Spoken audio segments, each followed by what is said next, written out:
Good evening, welcome to Axiom Flux. It's season 5, episode 11, on the 3rd of March 2019. I'm PJ, I'm host tonight, and the original topic for tonight is not going to be the topic going ahead, so it's censorship, and because of censorship, I was unable to get my guest for tonight's talk.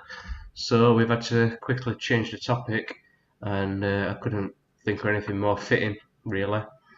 So we welcome everybody who's on the panel tonight. We have got a new setup going here, so hopefully the audio should sound a little bit better. I'm going to welcome from A to Z. We've got Blackhole Bridge with us tonight. You haven't been on for a few weeks. How are we doing, Blackhole? Are you alright, mate? Not very bad, thank you very much, and thanks for inviting me on, guys. No worries, you're welcome, Paul. It's good to have you with us. Cheers. And we've got Stav. How are we doing, Stav? Hey, I'm PJ, alright, yeah, not bad. You? Yeah, doing good, doing good. I had a sneezing fit before we started the show, so that sort of delayed me a little bit as well tonight. We've got Jeff. How are we doing, Jeff? Alright, PJ, everything's hunky-dory this way. You alright, mate? Yeah, good stuff, mate. Not so bad. And finally, we've got Morty. Say that again, Jeff. Is my audio okay? Yeah, I can hear you fine. Yeah. And I'll just say hello to Morty. I don't know if he's got his mic working tonight, but I don't want to leave him out. So, how are we doing, Morty? Hope we're alright. So yeah, tonight is censorship. We've got a lot to talk about, as I think each one of us have picked up along the way for the past week or two. Several individuals being, censored off the social media platforms, including my guest, which would have been tonight's talk, which may be put ahead for next week. No, I'm not too sure. I'll have to update everybody on that. So who wants to start tonight's topic? I've got nothing scripted. I haven't even got any videos or articles or anything really. I thought we'd just discuss about what's happened since, since Article 13. I think we should start with, because it all started kicking off since Article 13 got revealed. In the past we've had organisations like ACVOD, which, were as much use as a chocolate fireguard for the time that they were sticking around. It didn't really get very far with, censoring people and stuff like that. They tried to take down UK Column, didn't they? They did, yeah, several years ago. Failed at that though. In fact, it didn't really fail because UK Column, well, allegedly, Marty, UK Column actually censored themselves, from what I can remember, for a good period of time, where they wasn't able to use the YouTube channel. Yeah, they didn't put it back up either, did they? No, they didn't. No, that's right. Way to wipe the history. Well, it's all an attack on freedom of speech, isn't it? Censorship, any form thereof, is an infringement of our rights to freedom of speech, like denotices, gagging orders, and all the rest of it. It's all basically the state, the jackboot of the state coming down on us saying, you can say whatever we give you permission, and nothing else. Like the joy of being in the European Union, isn't it? You can do whatever they say if you've got their permission. Anything you want to do, you've got to have their permission to do it. If it's not permitted, you can't do it. All, to do as you're told. Yeah, do as you're told. Can you remember how it started off, though, guys? It started off very subtly with blinking political correctness, where you end up censoring yourself. Right, yeah, it's all censorship and political correctness, all this sort of stuff. You can't be racist, you can't be anti-Semitic, you can't do this, you can't do that. We have covered in the past episodes, we've covered political correctness in quite some detail, but we've never really done a show on censorship. We've talked about it amongst other episodes, but we've never done one solely on censorship. And I think now, because people are getting, banned, their accounts removed, to a point where even people are beginning to take, court cases out on these firms like Facebook and that, because they believe they've got right to use their services. Which is an argument really, whether they have or not, I don't know, but it's social media, and the thing with Facebook is, how are you meant to socialise when you get banned for adding people that you don't know? That's what I never understood with Facebook, why people got banned for trying to add somebody that they didn't know. But isn't that the whole point of socialising, is to add people that you don't yet know? Yeah, I actually liken it going into a pub, getting your drink and going around talking to people, and because you're talking to too many people, the landlord bans you. Yeah, that's right, that Paul. It's like having bouncers throwing you out because you just offered somebody to buy him a pint or something. I don't know. It's not social media. It's the wrong social wording. It's unsociable media. It's socialism media. Yeah. Anti-socialism media. Give them an aspo. It's socialism and this craving of people that they've been forced into, and no matter what, since I grew up, socialism. You must have liberalism, socialism. Oh yes, we must have it. We must. Hang on a sec. Let's get something clearer. Everything's 180 degrees reverse to what you think it is. Socialism is probably a really nice thing, but we've never ever had it. All we've ever had is anti-socialism masquerading as socialism. Well, you could say that, Jeff, but I remember growing up, and I'm sure a few of the other guys do, to see what socialism done to this country in the 70s. Yeah, but what I'm saying is... You want to see poverty on the street and people not being buried and hospitals closed down, no job, money. That's socialism. Well, I mean, you could say we've got a civilization, but we're not a very civilized civilization. So are we really a civilization or an uncivilization?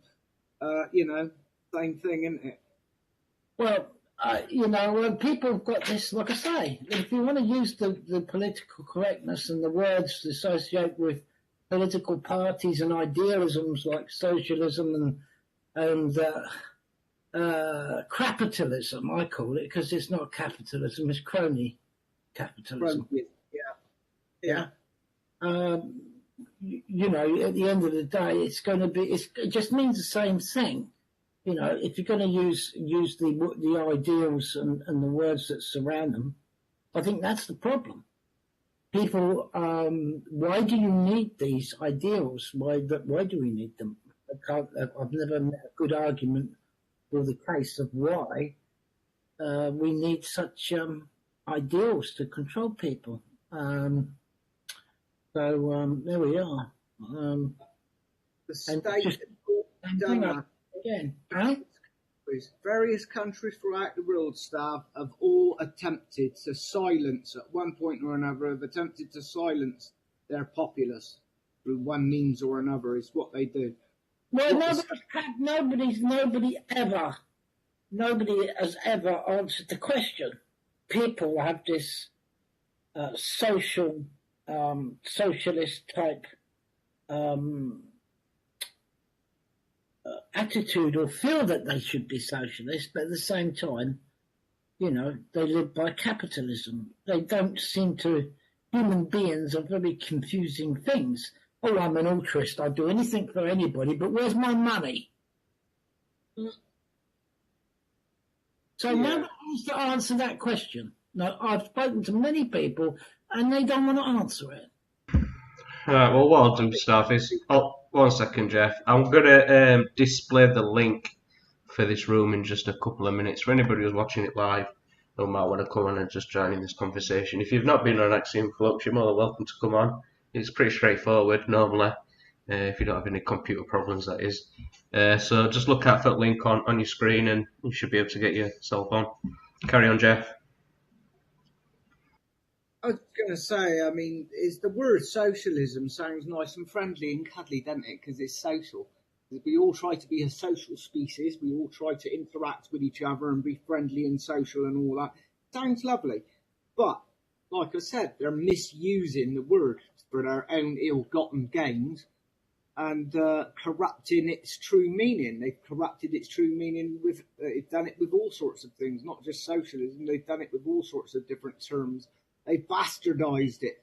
They've bastardized the meaning, so it becomes something completely the opposite.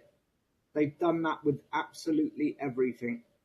So we're living in a world where one thing, freedom means slavery, slavery means freedom.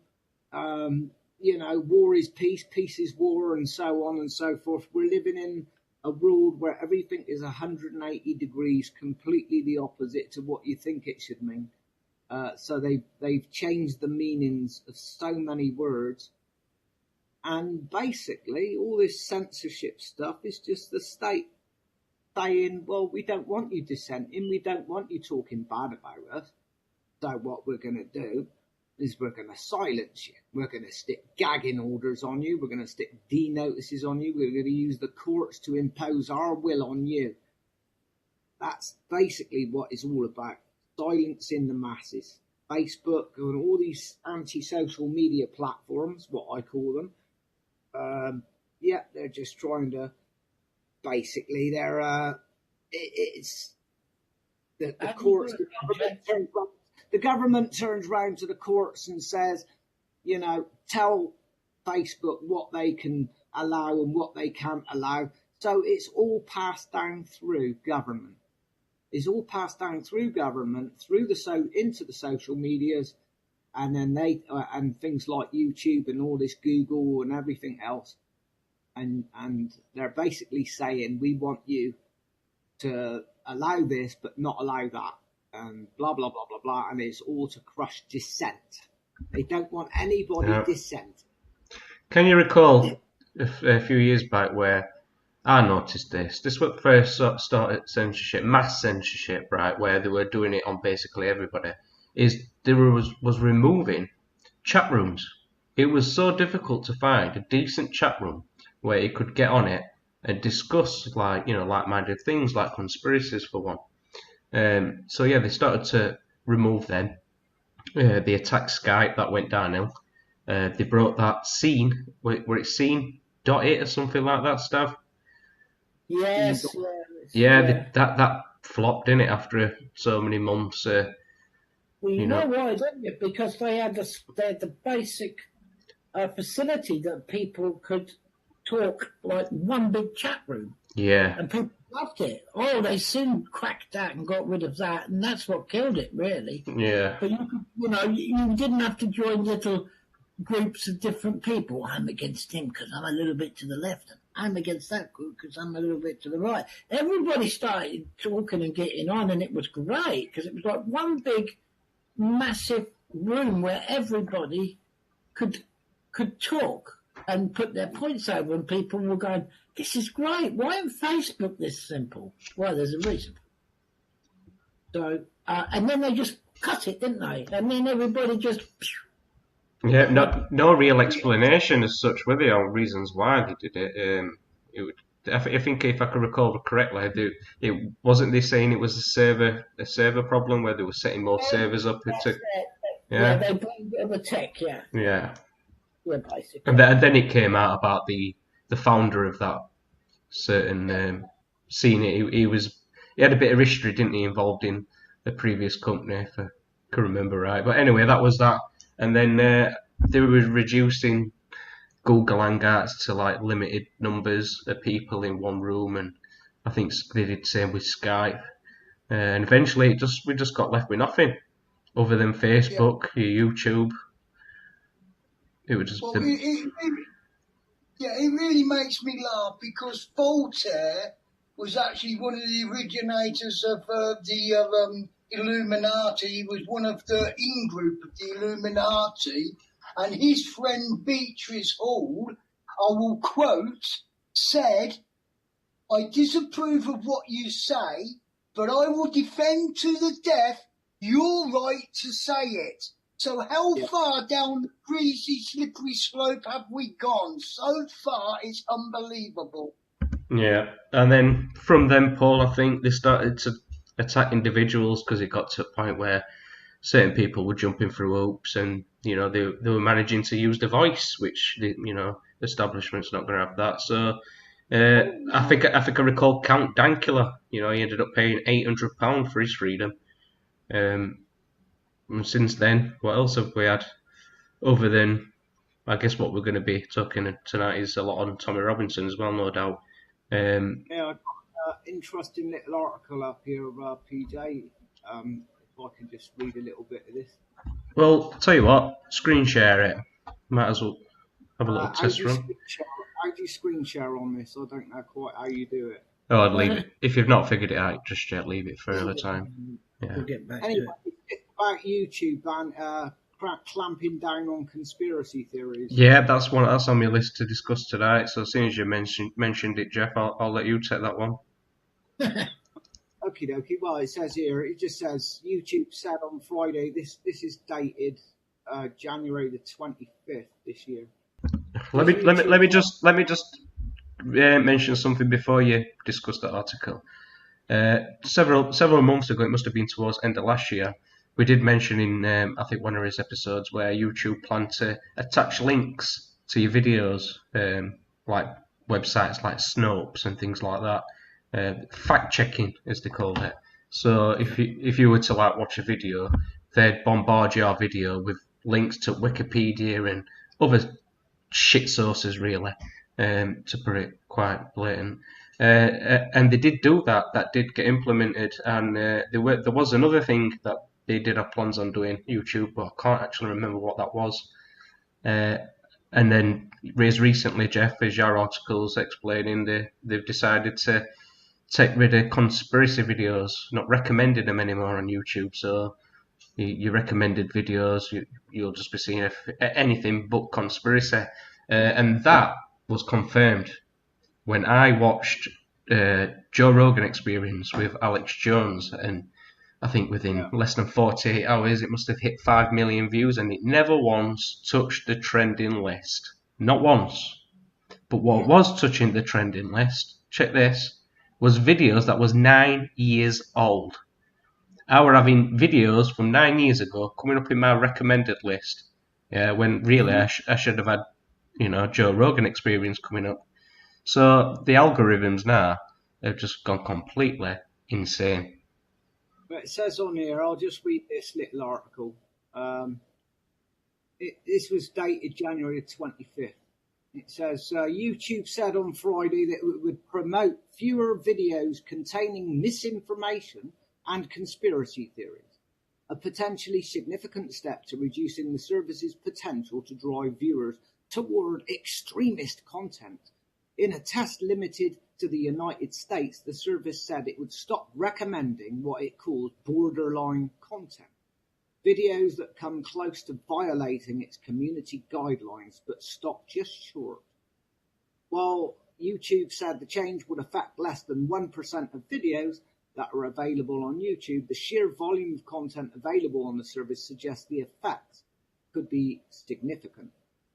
We'll begin reducing recommendations of borderline content and content that could misinform users in harmful ways, like a video promoting a phony miracle cure for a serious illness, claiming the earth is flat, or making blatantly false claims about historic events like 9/11, the company said in a statement. The moves come amid sustained criticism that YouTube has unwittingly pushed extremist videos for years in a widely read op-ed last year. Researcher Zeynep Tufekci called YouTube the great radicalizer. It seems as if you are never hardcore enough for YouTube's recommendation algorithm. Tufekci wrote, "It promotes, recommends, and disseminates videos in a manner that appears to constantly up the stakes. Given its billion or so users, the YouTube may be one of the most powerful radicalizing instruments of the 21st century. By default, YouTube enables an autoplay feature that serves users new videos as soon as the one they are watching finishes. These rabbit holes often lead viewers to videos that have received lots of engagement, including views, comments, and shares. More outrageous videos tend to perform well by these measures, and so they have been served up by the YouTube algorithm for years. On Thursday, BuzzFeed published a new investigation of YouTube's recommendation engine and found that a new account clicking on a non-partisan political video would be watching extremist content within just 6 videos. Compounding this issue is the high percentage of users who say they've accepted suggestions from the Up Next algorithm. 81%, according to Pew. BuzzFeed wrote, 1 in 5 YouTube users between ages 18 and 29 say they watch recommended videos regularly, which makes the platform a demonstrated tendency to jump from reliable news to outright conspiracy, of all the more worrisome. YouTube leaves many questions remaining about which kinds of videos will be considered borderline. In an interview, the company suggested that users should read its publicly posted community guidelines for guidance on which kinds of videos may come close to receiving a dreaded strike. Moderators will train the system to recognize borderline videos. Enforcement of the new policy will fall to a mixture of human moderators and machine learning systems, the company said. Moderators will train the system to recognize borderline videos, and then the system will be deployed to review videos automatically and decide whether they are eligible for promotion. The opaque nature of the process could help YouTube prevent users from gaming the system, but it is also highly likely to lead to frustration with users who feel that their videos have been unfairly labelled as borderline content. Videos that are labelled borderline will not be removed from the site, the company said. If a user subscribes to a channel that features borderline content, those videos will still be eligible to be shown in the subscribers' recommendations. We think this change strikes a balance between maintaining a platform for free speech and living up to our responsibility to users, the company said in its blog post. If the test is successful, YouTube plans to roll out the changes more broadly. YouTube is not alone in paying fresh attention to questions about content that becomes popular by walking the fine line between banned and permitted. In November, Facebook said that it would act to halt the spread of sensationalist and provocative content. I believe these efforts on the underlying incentives in our system are some of the most important work we're doing across the company, CEO Mark Zuckerberg wrote in a blog post. There you go. That's all it says on that article. And there's a video on there. That was TheVerge.com. So there you go. Provocative to them is anything that comes within their narrow-band narrative. Exactly, Paul. I think we can all see that. They don't like anybody that's asking questions. I mean, if you're asking questions about the shape of the Earth, for example, if somebody's interested in that type of thing, then that's surely up to somebody to be able to ask those questions and get any relative recommendations to that topic. I mean, personally, I'm not interested in the flat Earth stuff myself, but I know a lot of people are nowadays. Go on, Marty. Yeah, mate. What group is it that's pushing those laws through the state and that in America? There's only one group of people that don't want you talking about them. They're the ones that are pushing all these censorship laws. Probably the what group is that, mate? You actually need him to say it, Jeff. I'm not going to say it, dude, because we all know which group we're talking about, don't we? Yeah. I think I know what you're talking about. Well, it's funny that the only bill that passed while the American government was shut down was one to censorship people talking and saying things about those people that we're not allowed to talk about. Mm-hmm. Indeed. Which just goes and then followed on from that was your YouTube censorship, your Facebook censorship. It all follows on from the same point. And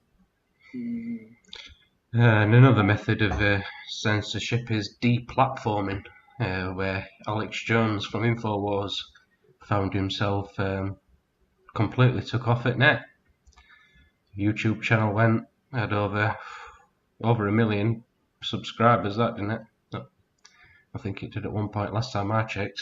Although I will have to admit, I did have to unsubscribe from Infowars because it just the heavy influx. Stuff with Alex Jones seemed to happen about the time that he was being exposed as a Z shill. Well, I tend to think that had more to do with his opinions on Sandy Hook rather than anything else. But yeah, it could have a combination. I don't like to see Alex Jones banned for the same reason that Paul said earlier on. I may not like his views or what he has to say, but I'll defend to the death his right to say it. You know, whether it pisses people off. Yeah, but he'd served his purpose and reached his sell-by date because people were exposing him as a Zionist shill. But obviously, then they make a big song and dance about deplatforming him. Yeah, but that's still no right for somebody that thinks they've got the authority to shut him down. Exactly. So, you know, at the end of the day, whether he's reached his sell-by date or what... Well, they have. They put him there. He still has the right. He still has the right to be able to say as much as anybody else. Yeah, well, the question needs to be asked, regardless of situation, is who are these people who think they've got the right to tell us what we should think and what we should say? Exactly. At the end of the day, we should all be, like, for example, let's say Alex Jones is a pile of crap. I mean, I'm not going to get into that either way, but what I'm saying is he should still have the right to say whatever it is he wants to say, whether it's crap or whether it isn't crap, and it's up to us to do our due diligence to decide what is true and what is fake. Agreed. I mean, look. Agreed. Everybody has got an on and off button. And to add to that, Paul and Jeff, who gives them the... They don't censor mainstream media, do they? Although we know that mainstream media is a total bunch of bollocks, most of it. Yeah. Ask the fact checkers. There's nobody to check the fact checkers. Not only are they stopping people from speaking, they're also stopping people from listening, which is not talked about. They're not only just taking the rights to speak, they're taking the rights to listen. That's a good point, PJ, actually. That's a very valid point. We should have access, free. I mean, the whole idea of the internet is to have free access to any information that you want to do your research on or whatever. You should have that ability to be able to do it. You're quite right. Well, I just mentioned before, I had to unsubscribe from Infowars a long time ago because of the heavy influx of videos that he was putting out. I just couldn't... anything on my list that was coming through, it was just Infowars, Alex Jones, Infowars. And I just got fed up with it. Many other people that I spoke to also got fed up with it, and for that reason they unsubbed from him. So this deplatforming is really not necessary because people who you tend to think could listen to people like Alex Jones actually don't, like me. I started off many years ago watching Alex Jones's videos, got many of his DVDs. But today, I've hardly got time for him. Although I will say, and I'll put my hands up as an hypocrite, I did spend 4 hours listening to that Joe Rogan Experience overnight. That's where the on-off button comes on, and the ratings will then decide whether they're going to fail or not. Not a censorship fact-checking board, which now no fact-checkers to check the fact-checkers. Also, let's get one thing in perspective here. This is nothing new. In Europe, censorship has been going on for decades, literally. Look at, for example, the Holocaust. Nobody wants to talk about it. Yeah, why? Well, people do. There are people that want to talk about it, but apparently in certain European countries, quite a lot of European countries, they will not allow any questioning of the Holocaust, let alone anything else to do with the Holocaust. You're not even allowed to question the bloody Holocaust or its validity. So this is nothing new.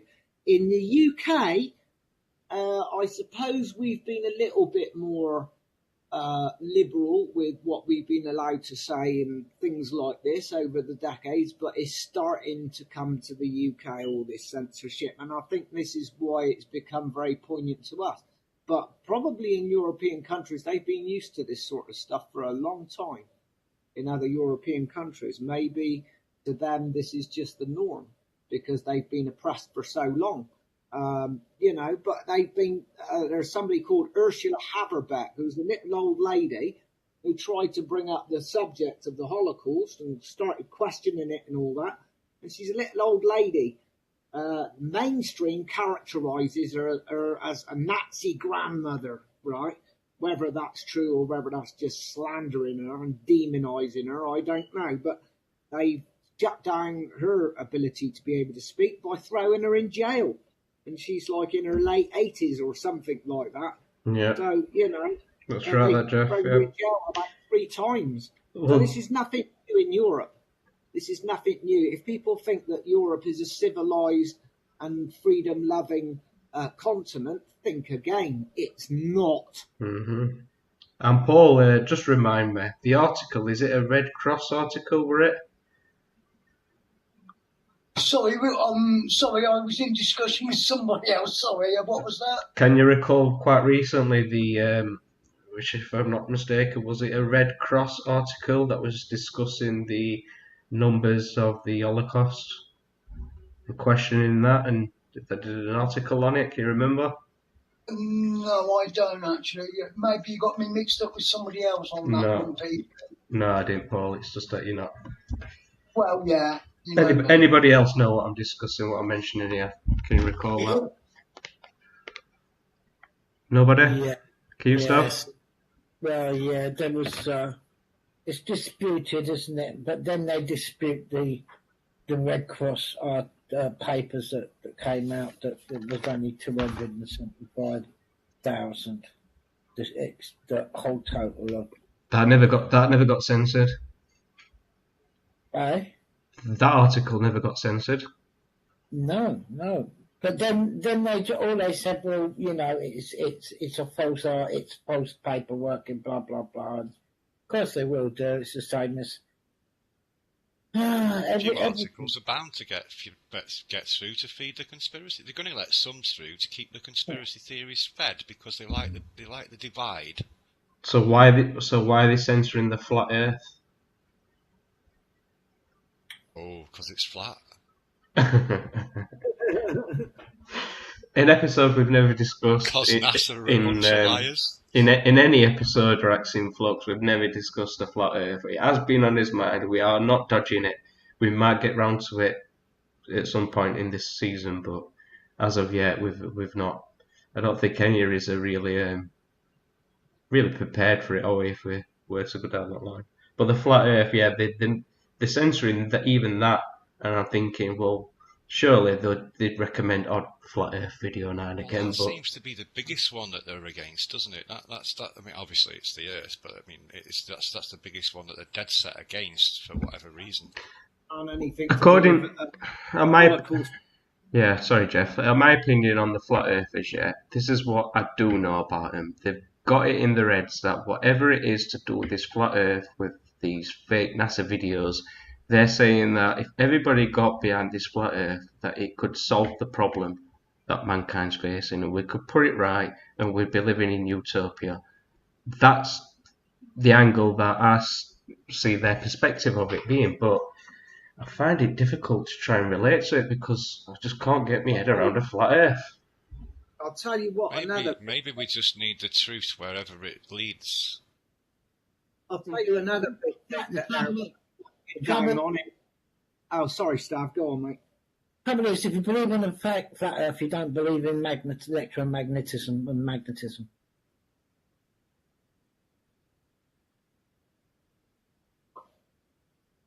Well, that's not. Electromagnetism cannot exist on a flat Earth. Yeah, but these flat Earthers, Dad, they've got an answer for everything. Have you not watched any videos? You can make an answer for anything. You can make absolutely anything fit. Oh yeah, entirely, yeah. So, well, anything you like, you can reverse it, right, and do reverse psychology on it, and you can make it fit. You can make anything fit. That's why, that's why, you create what is reality. You create it. Everybody creates their own reality. I'll tell you one big thing that they're coming down on heavily in America for censorship is any talk or anything said bad about Zionism. In America, Congress has been coming down big time on anything. Yeah, even when they were shut down. Yeah, anything to do with Israel or Netanyahu or Zionism and stuff like all this sort of stuff they're coming down on. So that tells me that they've got something to hide there. Tells me they got a lot to hide, or they're just big supporters of Zionism. I know Trump is a big Zionist, a big supporter of Israel and all this sort of stuff. America is heavily in favour, American government and all that is heavily in favour of You think Israel. It's any different here, dude? No, I think it's probably Can you find one political party in the UK that doesn't sign up to being friends with Israel? Because if they sign up with it, which one signs up as being friends of England? Which party signs up as being friends of England first? Well, I can mention. If you find one and you still vote, that might be the one worth voting for. Just a thought. Marty, I will mention a political party. The Sun Party. Mark Steele came on last week. Last week, and his YouTube channel's been took off. It's gone. He had a political party called the Sun Party. Save Us Now. And yeah, so they're clearly not friends with Israel. Speaks for itself, then, doesn't it? Yeah, they're not friends with Israel because it's ominous by its absence now. Then. Yeah, I mean, even David Cameron, when he was actually Prime Minister, he actually said he would swear undying loyalty to Israel. Well, if he's the Prime Minister of England or the UK, should he not be swearing that to the UK, not to Israel, an outside power? Good point. I'll tell you what I've noticed, though. I'll tell you what I've really noticed is a lot of these people that are in the limelight, big in the limelight, are pro-Zionist, even though they're getting their stuff taken down and what have you as well for attacking Islam. They're not speaking out against Zionism. So, to me, or Judaism. Like you segue into Tommy Robinson. Not just Zionism, but Judaism. Now, let's have a look at the word Judaism. Somebody who is basically... Can you do this, Jeff, without us getting censored?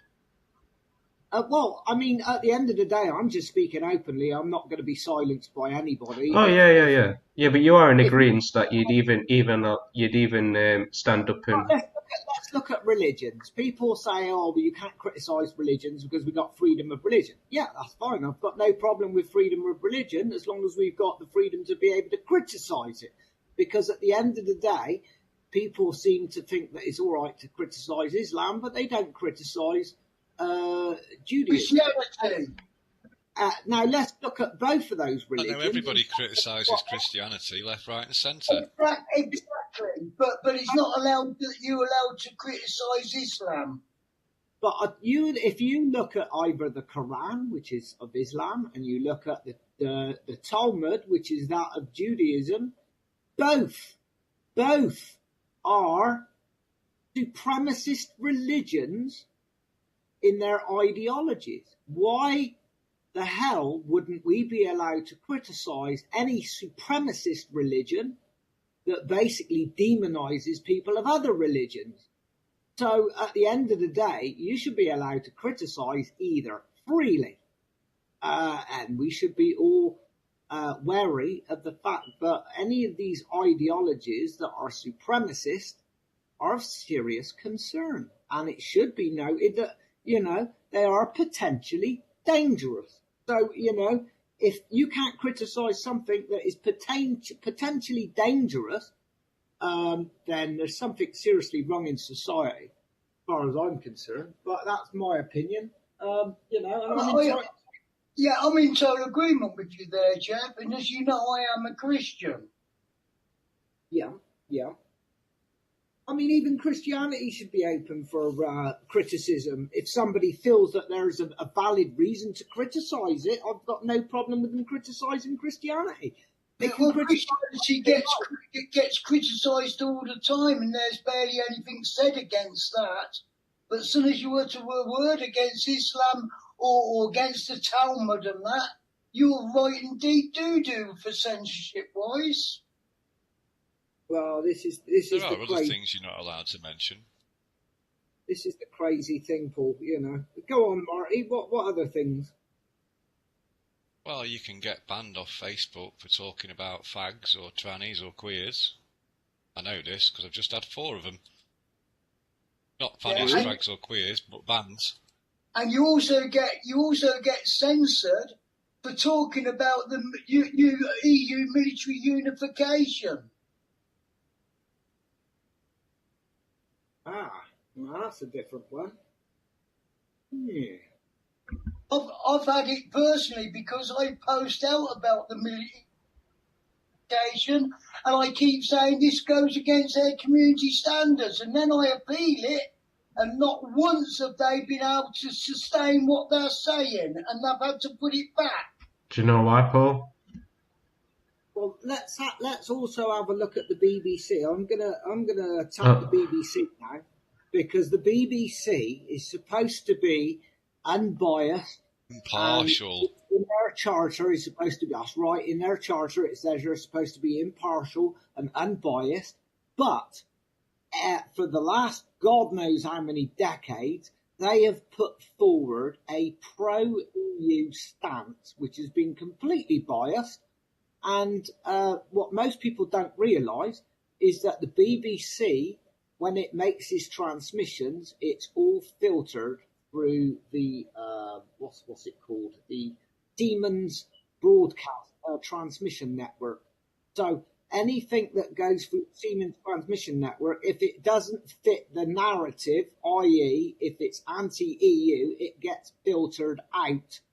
So there has been a strong bias on anything anti-EU for a very long time. But Jeff, that's technological censorship.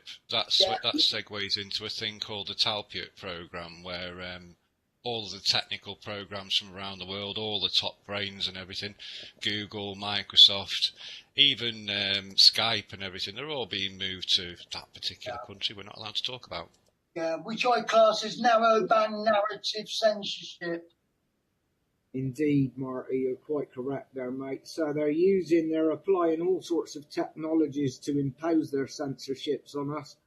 And to they just steal everybody's ideas and claim them. Yeah. And which is what Facebook's about, isn't it? And they've got all these organisations set up to impose all this censorship, like the Anti-Defamation League as well. Which is set up primarily to cast out anybody that gives you criticism of Israel and stuff like that, and the Jews. So, they're pushing forward this agenda very, very hard. They don't want anybody speaking out about the Jews. So there's an old saying, Marty, you've probably heard it. If you want to know who rules over you, just look to who it is you cannot criticize openly. The problem is you're being censored not by human beings, but by algorithms. In actual fact, algorithms have been on the scene a long time. Do you know most of the car insurances in America, right, are adjudicated by algorithms? Algorithms decide on when you can claim, how you can claim, whether it's a legit claim, and how much you're compensated. That's all done by algorithms, not human beings. No, no. So it's not Facebook. It's not somebody called Zuckerberg or a team of human beings that's Dan Marty. It's an algorithm. Yeah, that's the technological side of it. But there are organisations as well that push. It's time to forget about people and organisations. Technology's taken over to the point where people follow the technological decision. Yeah. So you can't really put anything to say, I appeal, against technology? How do you win a case? 10 years from now, everybody will be technologically unemployable. Yeah. And technology has got no soul, remember? That's right. So we've allowed this because human beings have allowed themselves to get in this position because, hey, we want this, we want that. I want my kids to have everything I couldn't have. I want this. I demand this. I demand that. Yeah, I think technology is playing a bigger and bigger part over time, Stav. I think you're quite right on that. But it was originally all like basically certain organisations and things and people. How do you do? How are you going to deal with it? As I keep saying, the devil may be in the detail, but the demon's in the technology. How do you deal with it, though? The thing is, how do you tackle it? Is it possible to tackle it? Can you go completely off grid? That's the only way to tackle it, is shut it down that way by not bothering with it. That's the only way you can tackle it, because the AI has got a mind of its own. It's a hive mind, which they're drawing us all into. I think the way to tackle it is you need decentralised communication platforms of one form or another, whether it be a decentralised form of social media, unlike your centralised ones like Facebook, Twitter, Instagram, things like that. And you need video sharing platforms which are decentralised, things like that. That's the way to deal with it. They cannot send CB radio. You need a counter. Decentralised communication. You need a counter technology. Not until 5G comes along, Marty, wipes it out. Yeah, but CB is analog, and that is why they can't do it. You need a counter technology. That's what you need. We need to go back to analog. That's what we need to do. I think CB radio is a good way. I think that's it's got great potential. That you can't really share videos on CB radio though, unlike. I think everybody should have a CB radio by default anyway. No, but you can shout a load of friends round to your house and sit and put one on your big screen. Does this work? Are you hearing me, boys? Yeah, got your stuff. Yeah, I can hear your stuff. Right, well, for some reason, sometimes it works and sometimes it don't. I had to leave earlier on. This room locked me out of my old computer. It froze up. Couldn't click anything, do nothing. But you're loud and clear now, Stav. That's why I dropped out, because I got frozen out. Can you hear us? Can you hear us, Stav? Yeah. Yeah, no worries. Yeah, we've got you. But that's where we are. You're in a position now where you have to have some type of counter technology. If they're using encryption, you've got to use even better encryption, and on it goes. Mm-hmm. And on it goes. And people say, oh, this Bitcoin and this cryptocurrency is decentralized, and now you have that. They just say, no, you're not, we'll make it illegal. Well, that's so childish. In the modern technology, such language is so childish. But anyway, what do I know about it? All I know that is that's what you're up against, I think. Now, I found them papers about the insurance companies in America because I was reading this article about a bloke followed on from the film called Goliath, or the 70s sci-fi film, or whatever it was, called Goliath. Mm-hmm. And that's what led me to looking. And there's actually an algorithm program called Goliath in America, which does all these insurance companies and everything else and makes the decisions and everything.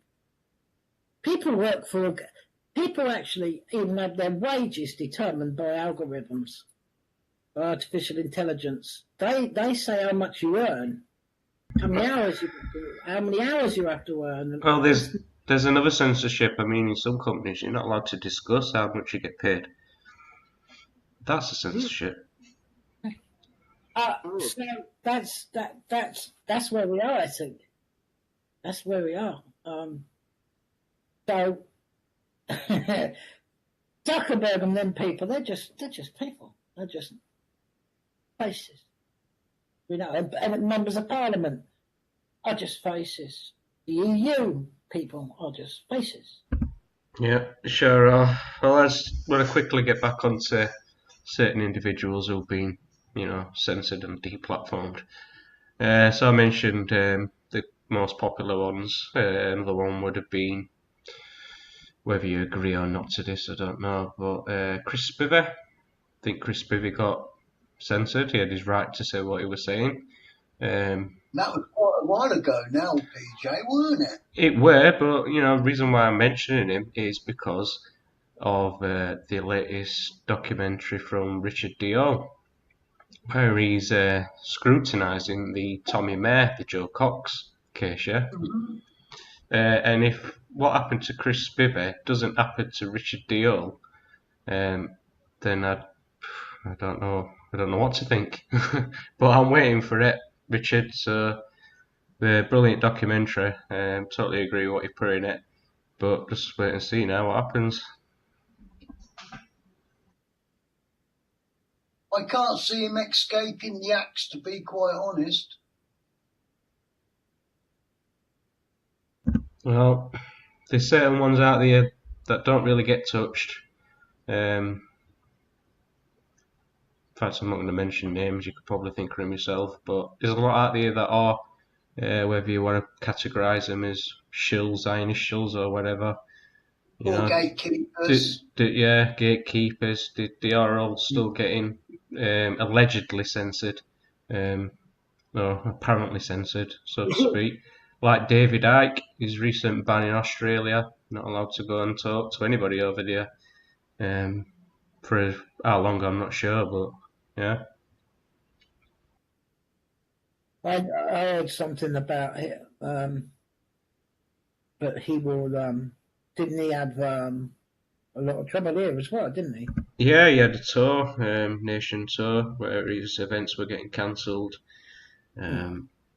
I can actually speak on this myself, actually, because I booked tickets to see him in Sheffield at, Will mention company, City Hall. And they made out that David Icke had pulled it. He'd pulled it, not bothered with it. We're going to do it. So, and then it went till later on, a couple of days after, where he'd done his video, David Icke, saying, people are out to stop me events and they're ringing these events up, saying this and that about me, and they don't close me down, and blah blah blah. And anyway, because of that, they ended up scrubbing his shows that he had put together. And but for City Hall in Sheffield to lie about the reason why they cut his show at City Hall, it really just says enough to me. When they should have just been honest and said, yeah, we didn't really agree to his views and we shouldn't have really allowed his venue to be eyed out to him, That's what they really should have said, but they didn't, so... Yeah. And there is also the no to name person up in Scotland. That's where the guardians are appointed to each family to a newborn child through its life. And it's been questioned that they've put up meetings, booked the venues, etc., and then the venues have cancelled on them because they've been told to cancel on them. So they're being censored also because they're pushing to get this they're trying to get this parent guardian thing through up in Scotland.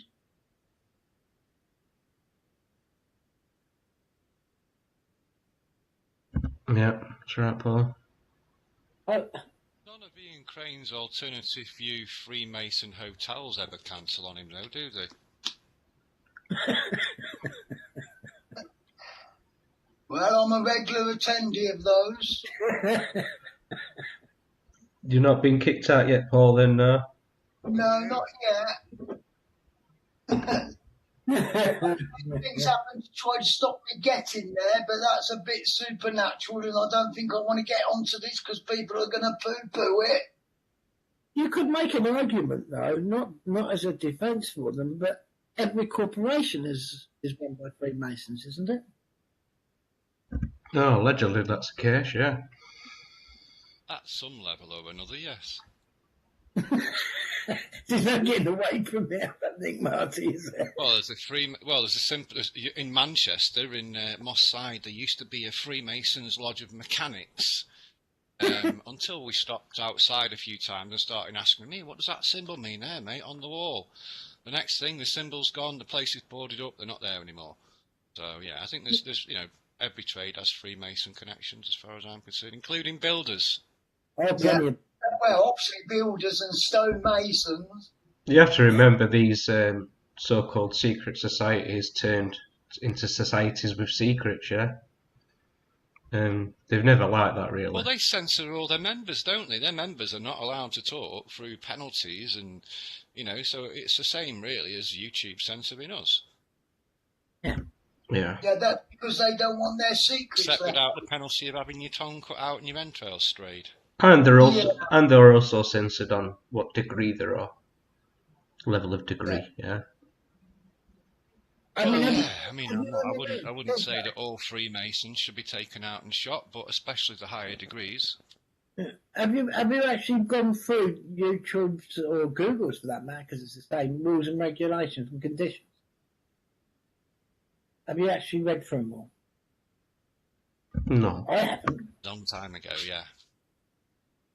So there's bound to be a rule in there that says they have every right to ban you for whatever they wish. I'm sure you can find it. Well, if you think about it this way, if I come to your house, I don't behave myself, then you should really have the right to kick me out of your house, shouldn't you? Really, yeah.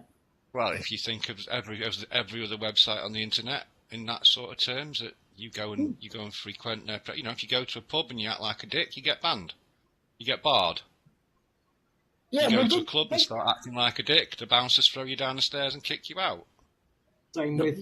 Didn't you guys exercise that in Yahoo years ago? You used to kick people out. Yeah. Same with countries and immigrants, isn't it? If somebody comes into the country as an immigrant, it should be the same with those, yeah. Yeah. If you give up your right to English citizenship to go and fight English soldiers in a foreign country, then don't come back here. It's no longer your home. I mean, most people with a level of common sense, if you're not happy with being around a certain person or on a certain thing, then you'd just get up and leave, wouldn't you? You wouldn't really hang about. Now then, PJ, let me ask you this. If all these people who got banned from Facebook put those posts on Steam, would they have been banned? No. Come on, we did a test on No, they'd have been paid. We did a test run, if you don't remember, Stav, where we did a live stream through DLive on Steam, where Jeff played that video. And did we get banned? Nope. No. We actually broke their guidelines on nudity, and we still never got banned. We turned Steam into RedTube. Careful, you're feeding the trolls information, PJ, don't tell them things like that. Oh, there you go. It's going to happen one day, isn't it? Well, it's decentralised blockchain, isn't it? At the end of the day, they've tried a million, zillion, quadrillion times to hack Bitcoin. Okay, we had Mt. Gox, but that wasn't Bitcoin, that was an exchange. But they've never managed to hack Bitcoin. In how many years, Marty, now? 10 years? Maybe they decided to send it through limitless forks. Yes, that's another way. I mean, how on earth are they going to deal with that? They can't even deal with one blockchain or one coin or whatever you want to call it. They can't even do one. So soon, the only thing they could do to fight it was bring out their own bitcoins. Yes, but it's centralised. Anyone won't work. No one with half a brain cell would use it. Surely. No. I wouldn't mention my name's JP Morgan. Yes, JPM coin. Yeah. But then that's not for public anyway. It's only for the blankers themselves. Yeah. So if people don't want to be censored, decentralise yourself. It's quite straightforward. Oh, but don't expect to have a nanny. Mm-hmm. Don't expect to have a nanny to look after you. Don't expect to have NHS. Don't expect to have doctors. Don't expect to have dole money, social security benefits and all that lot. When you decentralise yourself, truly decentralise yourself, that all has to go. Actually, Stav, a lot of those cryptocurrencies that are decentralised specifically focus on certain things like, for example, you've got like coins for your dentist, coins for your utilities, coins for all these sorts of things. The doctor probably got them for doctors and all sorts. You won't get any of those. Yeah, but you won't get any of those given you via a nanny. You've got to earn them. Yes, that's down to you. That's down to you to be responsible to make sure you've got enough. Make sure you've got enough funds in those particular cryptocurrencies or whatever. Absolutely, that's right. That's the difference, Jeff. That's the. Well, so at least we've got options. We have still got options available to us. It's not all doom and gloom. No, of course it is. Listen, there's a big opportunity for people. Yeah. Margie knows what the opportunity is. You do, so does PJ. Oh. But do people want it? That's the thing. Do people want it? Or do they want it? We'll find out, don't we? The trouble is, with the main Moss masses, they want to be in the in crowd. Well, the opportunities will be there, and I think maybe it might take a few generations. If it is, maybe not. I don't know, or maybe not at all. Maybe you'll have a dystopian dictatorial master man, and that will be it. And we're all effed then, aren't we? So there we are. But no, there is great opportunities. For 1,000 years from the temple at Jerusalem, the Messiah. That's it. But yeah, so I think if people, well, certain people, it's going to be the minority. It's going to be, always is the minority. The innovators and creators are a tiny % of the world's population. All the rest get carried along. The sheep will come along, or the crowd comes along, because it's never the majority. That's a funny thing.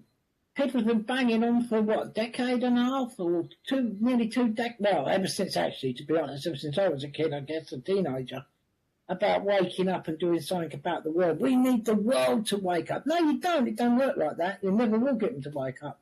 The majority never do wake up. It's only a small percentage, isn't it? It's a small nucleus of people. It's an active small percentage that make the changes. Yes. So why should this be any different? I guess instead of people, I guess, staying on the centralised platforms, smashing your head against a brick wall, go out there and change it for the sake of other people and get going, get cracking with this opportunity, bring it about, rather than staying on the other side and saying, look, you've got to wake up, we're in. Be the change you want to see.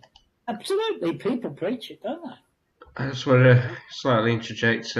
Should have Mark Steele joined us. Just want to check his microphone. Are we working on your side, Mark? Give us a hello if you can hear us.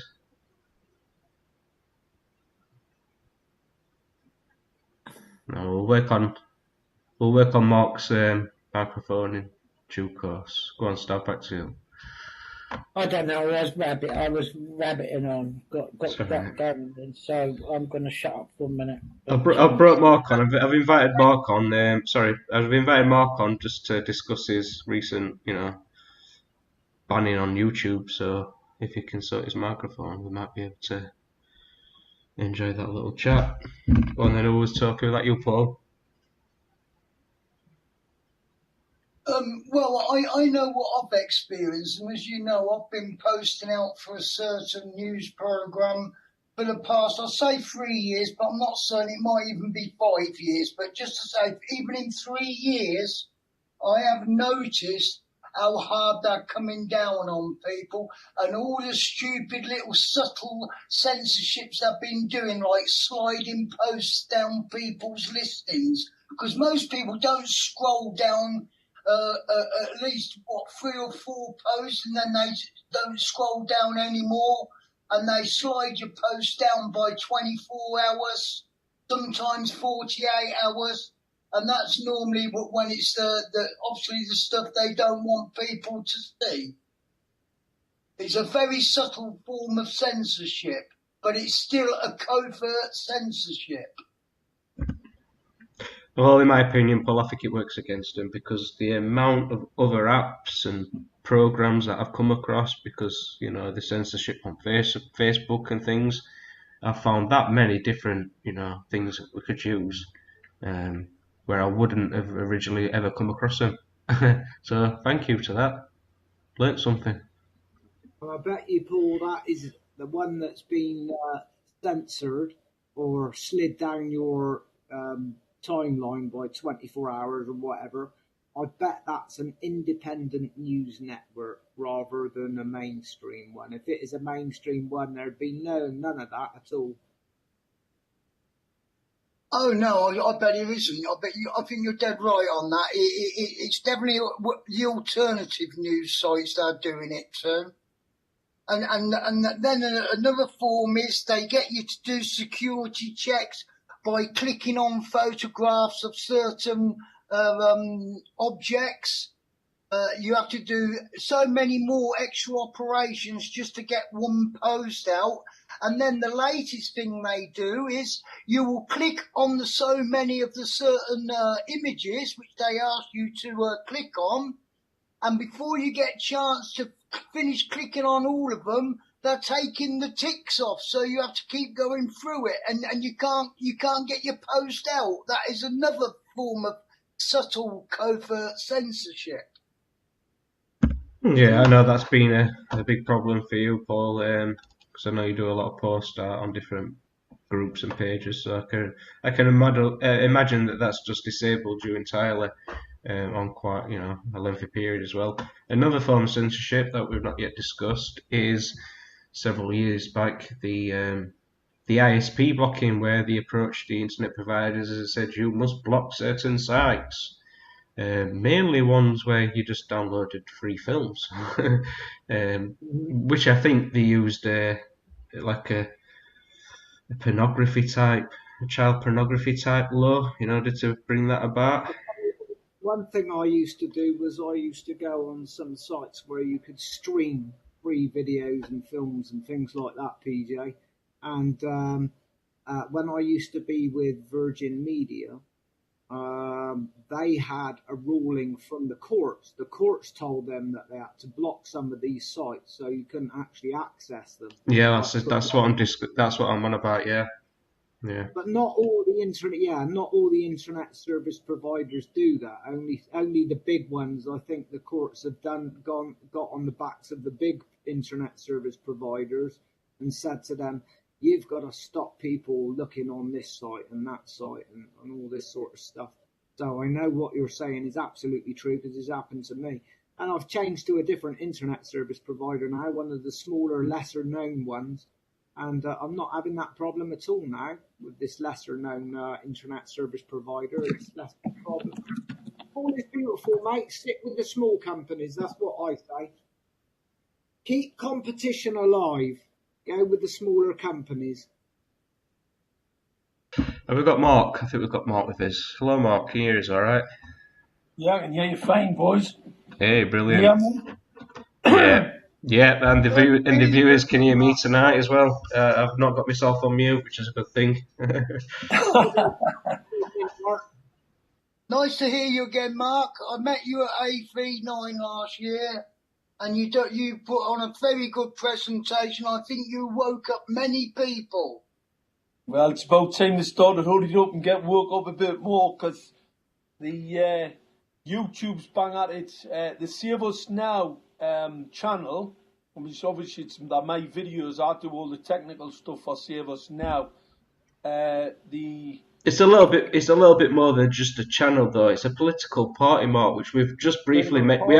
Absolutely. We've just briefly 100%. What they've done is absolutely illegal, and not only that. Only 2 weeks ago, I think it was on the 7th of February. Congress have stated in a congressional hearing, there's no safety regulations on 5G. There isn't any. There hasn't been any done. The reason for that, I knew that, and that's why Blumenthal asked the question. He asked the question on the back of the information he's had from me. US Congress got them all in and asked them, right, where the safety data, where the research is, so that 5G is safe. It wouldn't have any, and I knew it wouldn't have any, because off the battle space, wouldn't pass any regulatory standard, any guideline, fails them all. It's the reason why there isn't any. The Blumenthal's asked the question, and on the 7th of February 2019, FCC, FDA, and the industry, so all the industry, Verizon, the whole lot, have admitted there isn't any. That then means it's a crime against humanity. It's in breach of the Nuremberg Code. Fact. It is illegal. It is unlawful. Any 5G transmitter, these elongated top hats that have been rolled out across the countryside in the UK today, 400,000 of them, are absolutely illegal. We can do what we need to do to stop it. This is absolutely appalling. Part of the depopulation agenda, isn't it, Mark? They've got so many different things attacking us now. 5G is just one aspect of that, but I mean, there's all sorts of different things they're trying to do to cull human sterility and to cut down on our, to sterilise us and to basically kill.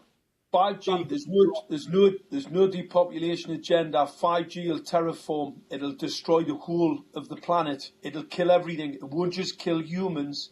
It'll kill every plant life, every living thing. Any biological structure will die. That's what 5G is. The 5G rollout and what's happened, where we've caught them, they didn't think anybody would have worked it out. So by 2021, they pull the kill switch, it's all over. Well, guess what?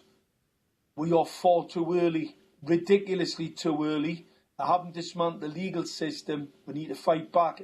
Humans need to wake up. Mankind needs to wake up and fight back now. It's the reason for the Save Us Now part, where YouTube have totally breached the law. Save Us Now is a political party. All those videos are warning people of the 5G, the existential threat against them. That's a humanitarian crime we're talking about. So YouTube, Google have now stepped into the fray and are now acting illegally, absolutely 100% illegally, by shutting in a humanitarian crime, trying to cover it up. And I think what they were trying to cover up, so get everybody on this, get this out to as many people as possible. The taxi drivers, all the black cab guys are being forced into electric vehicles. One of the last videos I did was about the electrical vehicle, the autonomous vehicle, and the tie-up with 5G. And that's even far more insidious, is it not? Because you've got cars running around all the workplaces. Absolutely. Well, autonomous vehicle, the whole thing's a scam. The electric batteries, there's just been a fire at one of the garages, one of the sales rooms for Tesla. That fire, the lithium ion from those batteries, right, will be toxic to the community, to the whole community where that fire has. The fire brigade who've attended, this is heavy metals we're talking about here, We're talking about flamed up toxic material. This is like a dirty bomb. If you blew a dirty bomb up in the middle of a city, you wouldn't do any more damage than what you would by blowing up an electric car. So you've got electric cars, and the cleanup will cost in the tens of millions to the hundreds of millions, because you've got to clean off every little bit. That material, that heavy metal is absolutely toxic to life. So they've just had a fire in you know, and I'm not talking about this. There's been no planning for this, and the reason why there's no planning for it, because it's part of a weapon system. And yes, and that is why they're jumping on you so much, Mark. Well, when I did, it was quite interesting. I did the tie-up between the taxi. Yes, it's quite an interesting one. These taxi lads, they're being forced off the road by using diesel cars. So they've forced them into electric cars. Those electric cars haven't been tested correctly. The immersion tests are 30 minutes. Well, a taxi driver sits in a taxi for a little bit more than 30 minutes. So straight away, it's outside of the guidelines. So that guy's going to get testicular bowel cancer, back cancer, brain cancer for sitting in the cab.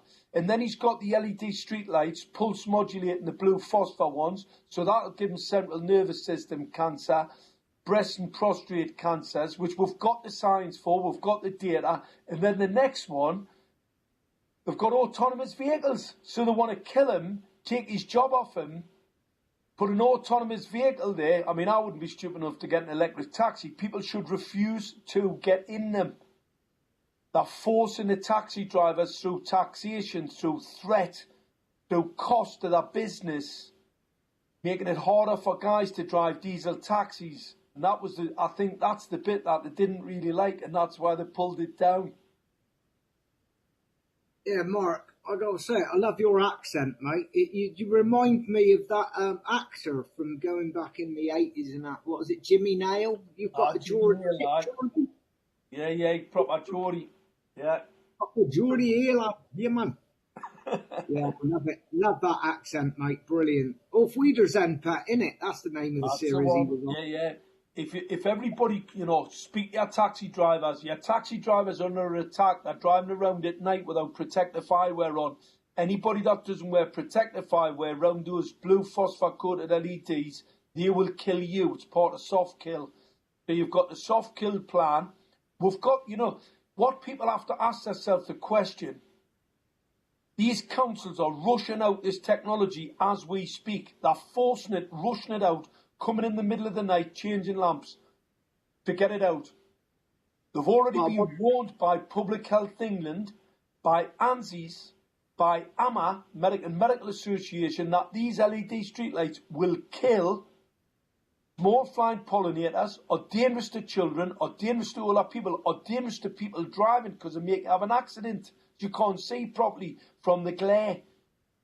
So why are they fitting them? Ask yourself the question, what is the agenda? And the agenda most certainly is not to reduce the population. That is a fabrication.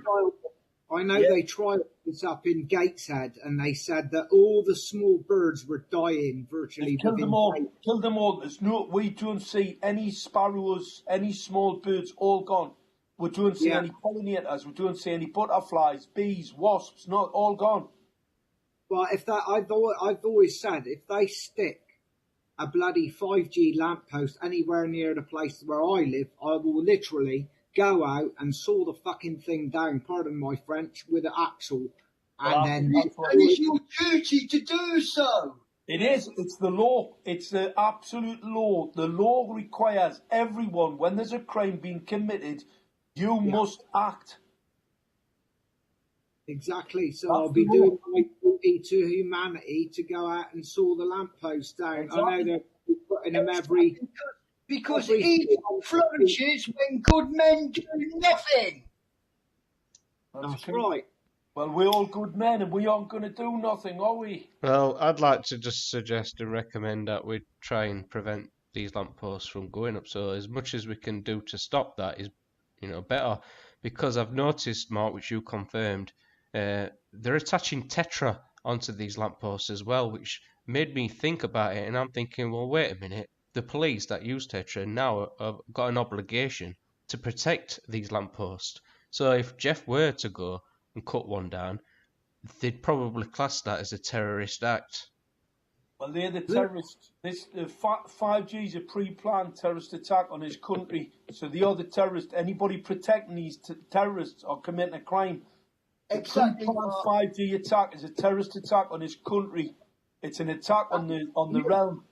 And Here's the problem. here's the problem. Even if we could go out and all chop down our own lampposts, right, and get rid of the 5G on it, the problem I see is that I've seen a thing recently that said that 20,000 satellites are going to be sent up into space by a load of them, about 12,000 of them by SpaceX, all right, that are going to be beaming 5G down to Earth, every place on Earth. There'll be nowhere to hide, and there'll be no way you can do anything about it because They're I mean, you already can't. up there, Jeff.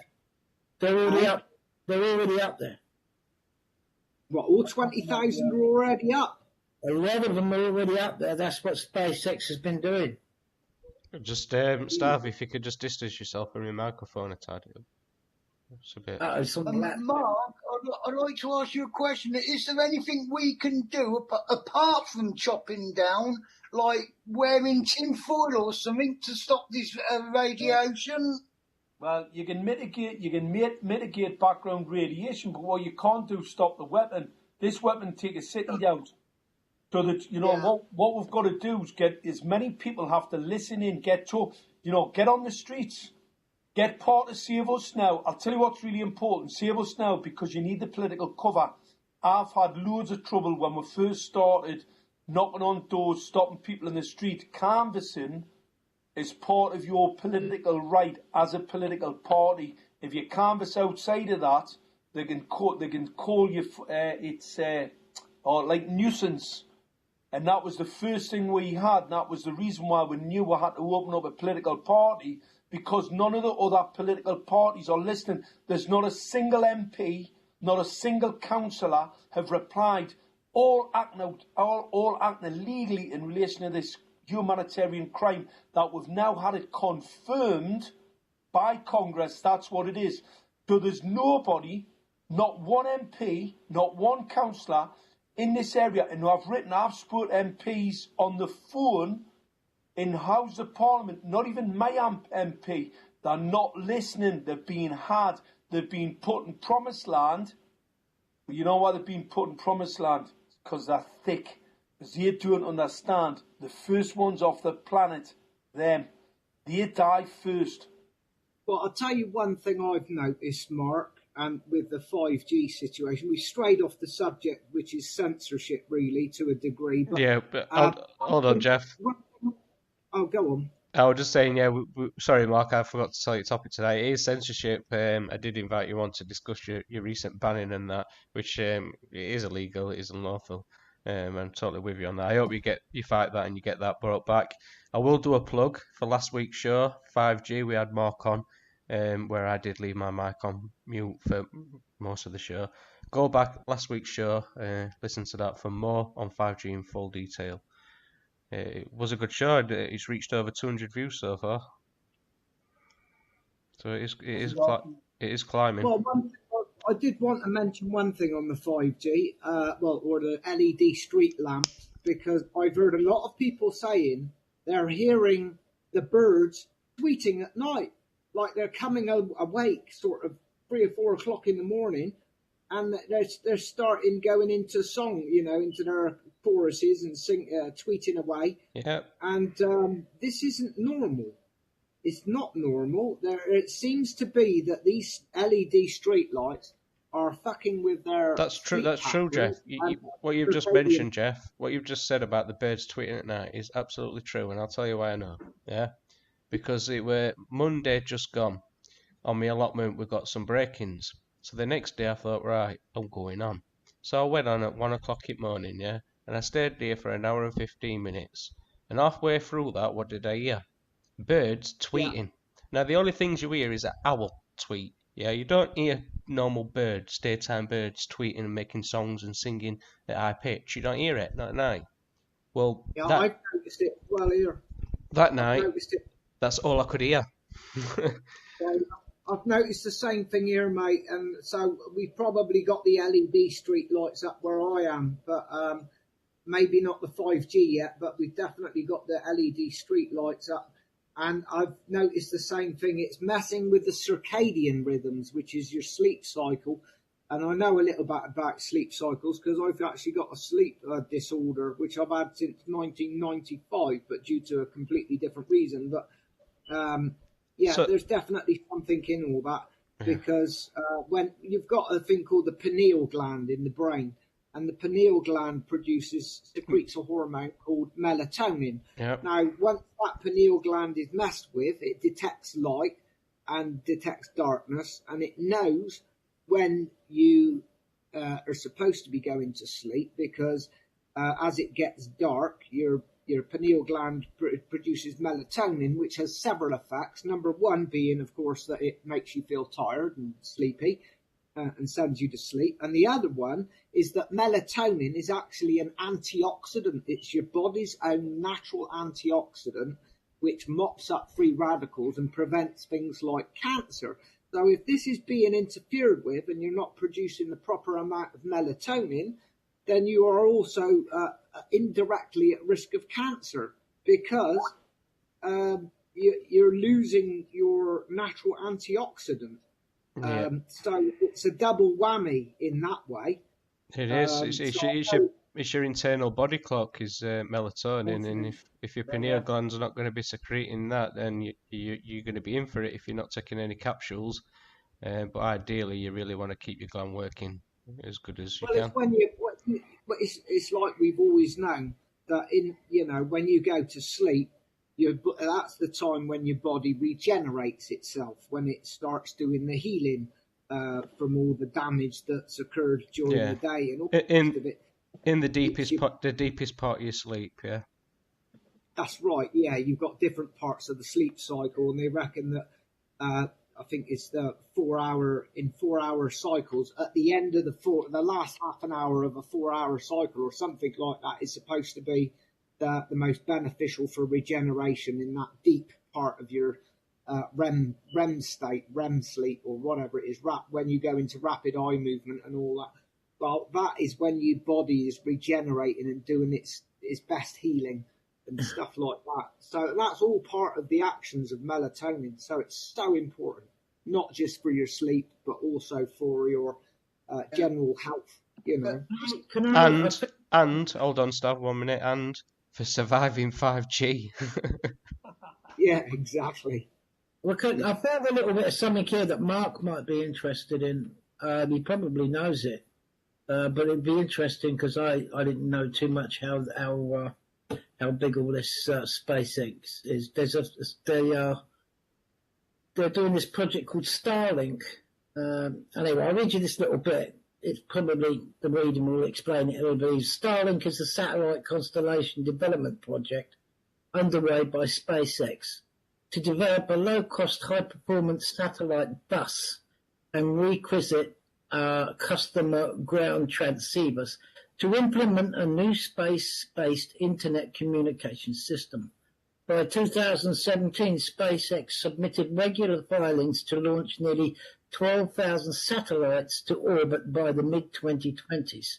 SpaceX also plans to sell satellites that use a satellite bus that may be used for military, scientific, or exploratory purposes. In November 2018, SpaceX received FCC approval to deploy 7,518 broadband satellites, in addition to 4,425 satellites that were approved in March 2018. Development began in 2015 and prototype test flight satellites were launched on the 22nd of February 2018. Initial operation of the constellation could begin in 2020 with satellite deployment beginning by mid-2019.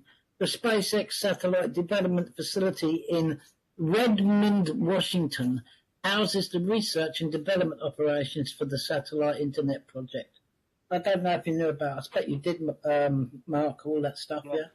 It's all linked into the 5G because what they're talking about, the base station, the 5G weapons. So the 5G arrays that they're building now, they're going to use them for what's called over-the-horizon weaponry.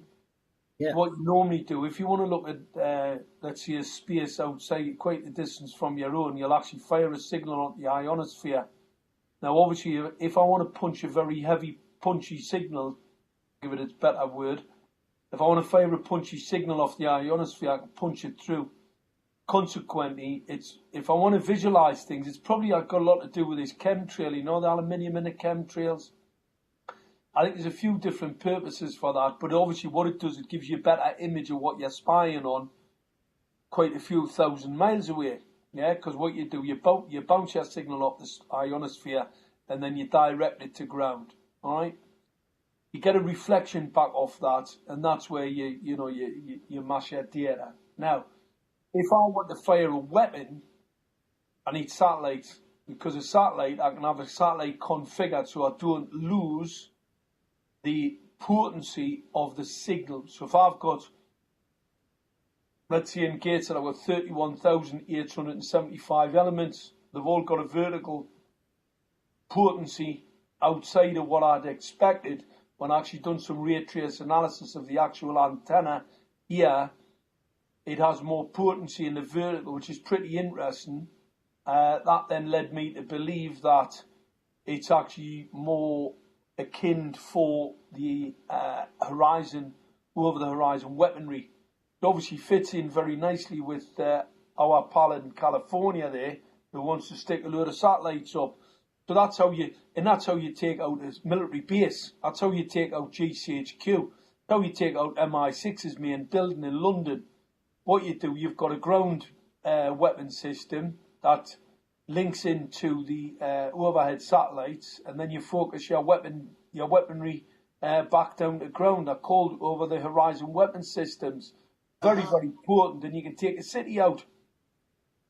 Yeah, it was strange. Them fires in America, I've got photos here, and all the houses in that area that were burnt out had smart meters, yet the only buildings left standing and weren't touched by the fire at all was the ones with analog meters.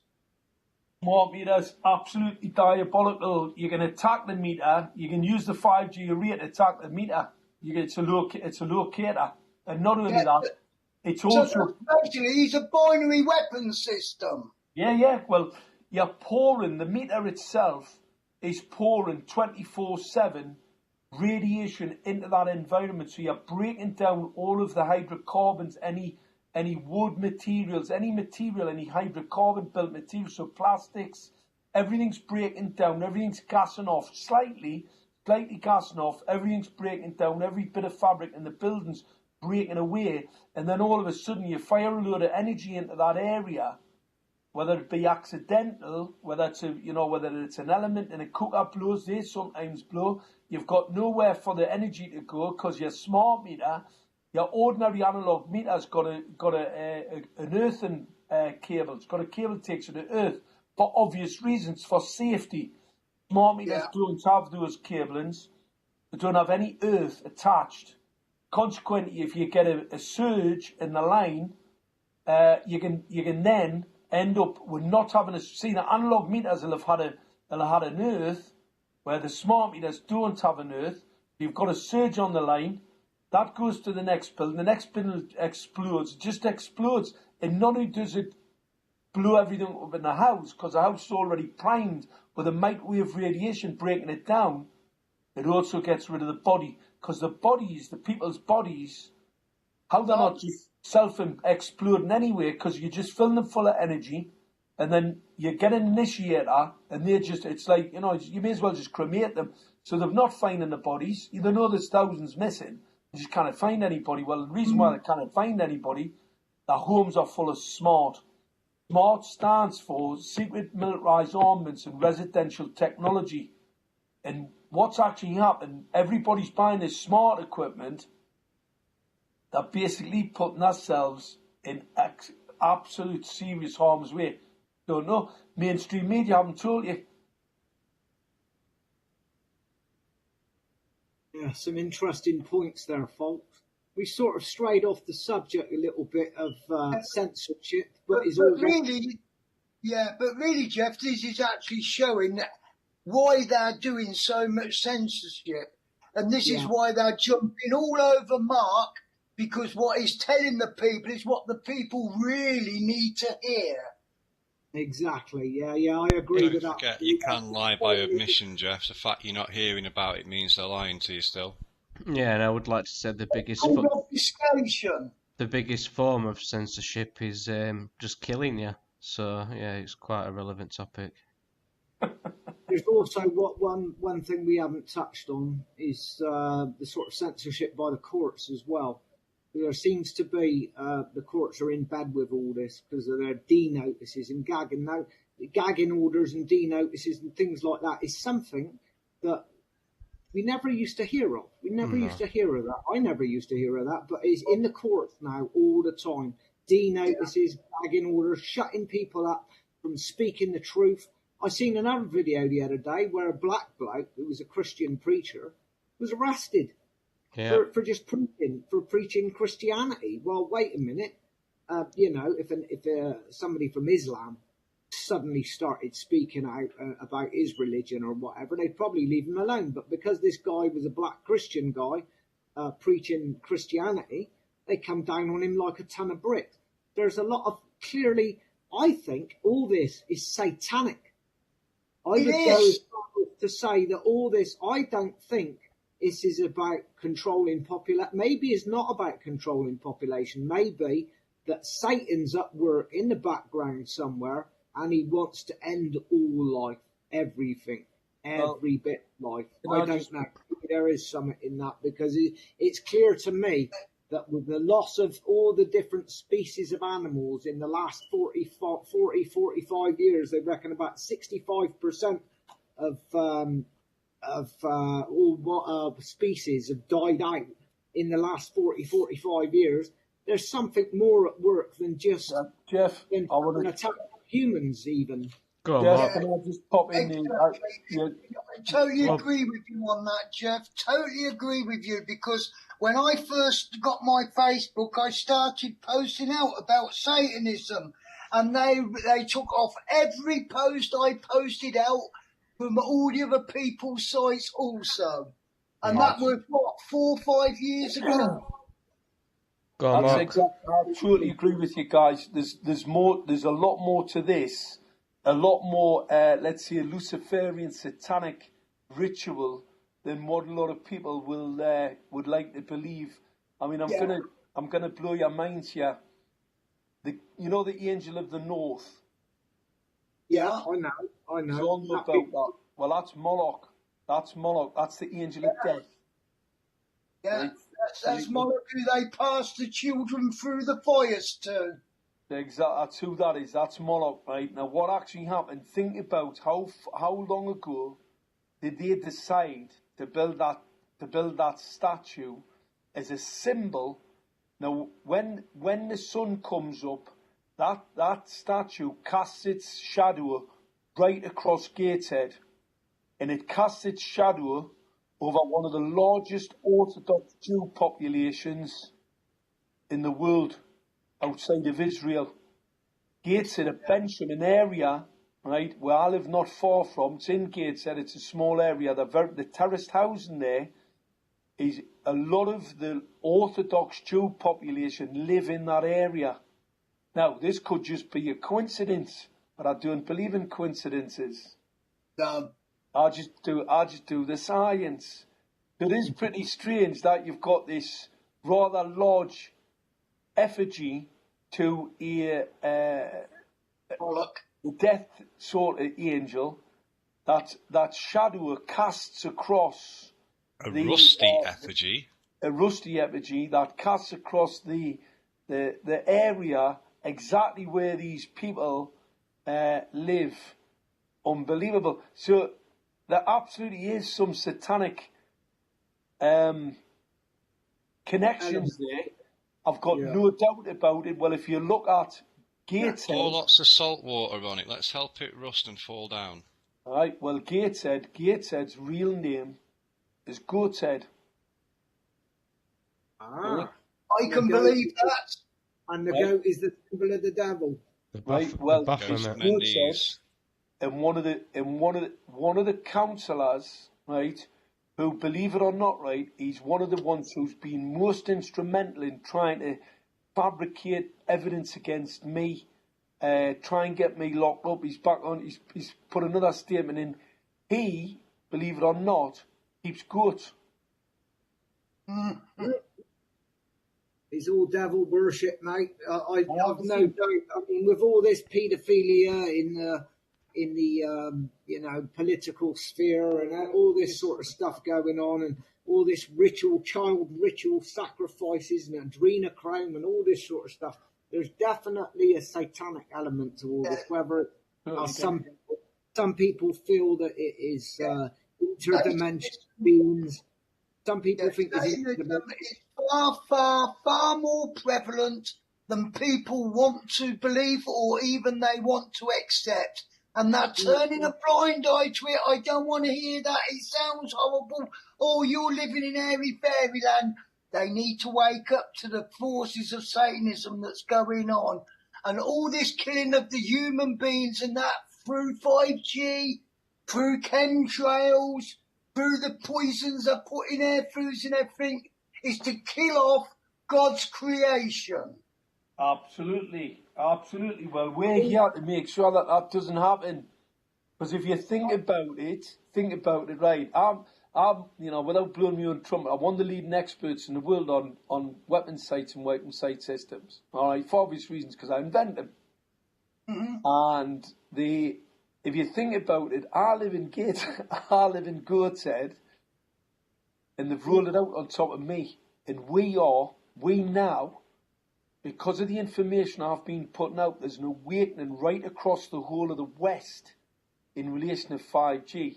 I was instrumental in the congressional questioning of the technologists of the FCC and FDA about the safety standards for 5G. So we now know that 5G, and I always knew it wouldn't have any tests applied to it. So we've got all that connectivity. There's some universal forces at work there. Because if I'd lived 5 miles away from this location, I wouldn't have known. If I lived in Newcastle, which is less than a mile away from me, I wouldn't have known.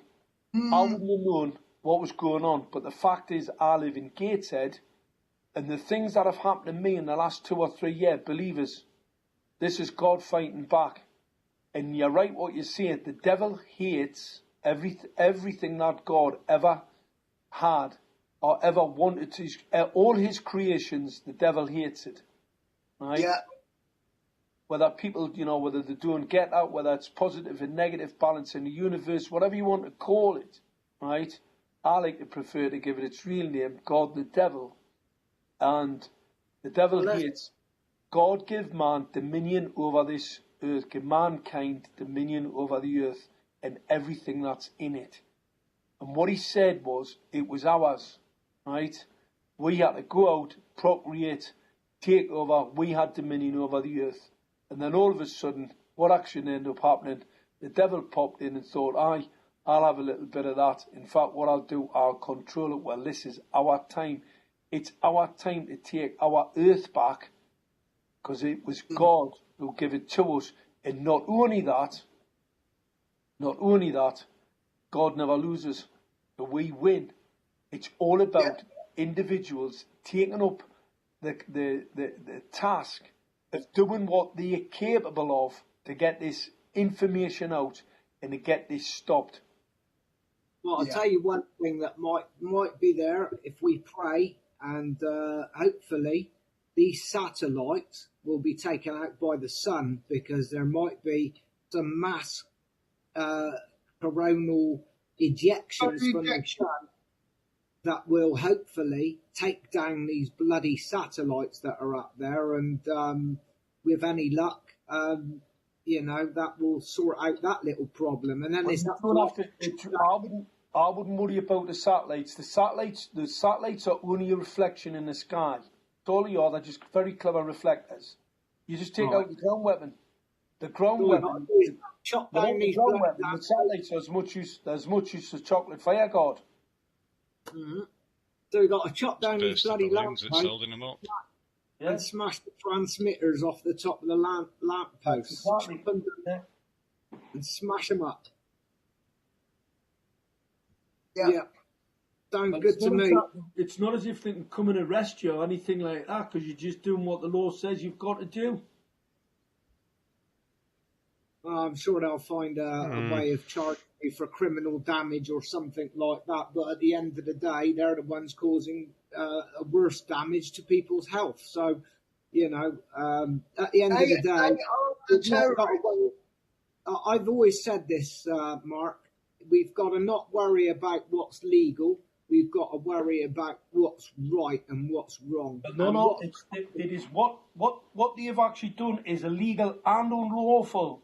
So not only do I have right on my side, we've got the law on my side.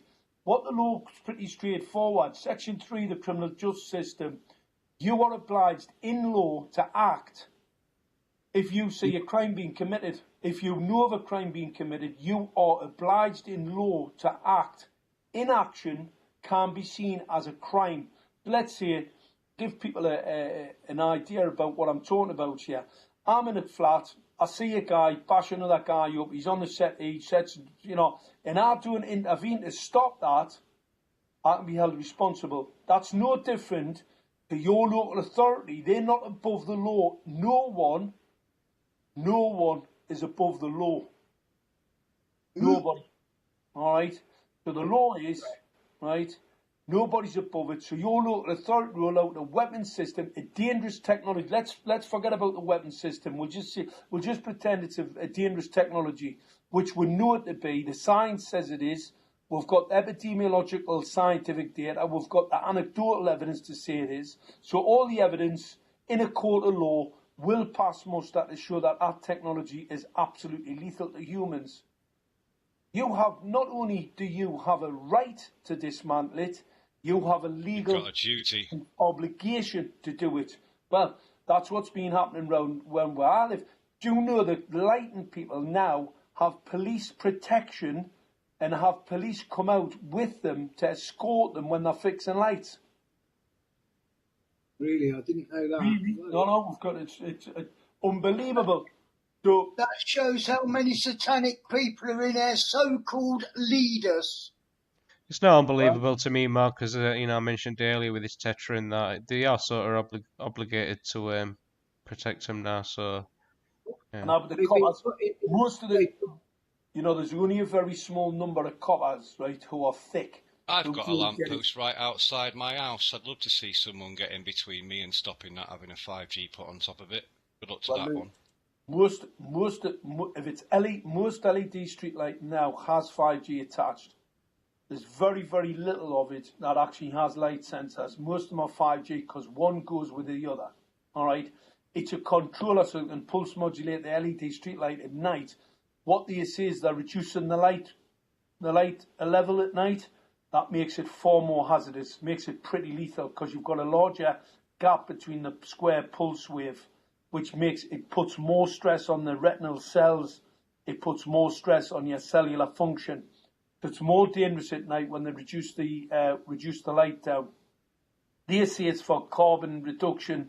That whole carbon reduction thing's a complete con. It's a fraud. It's a fabrication. The whole green agenda is a complete and total, absolute fraud. We know that. Always has been.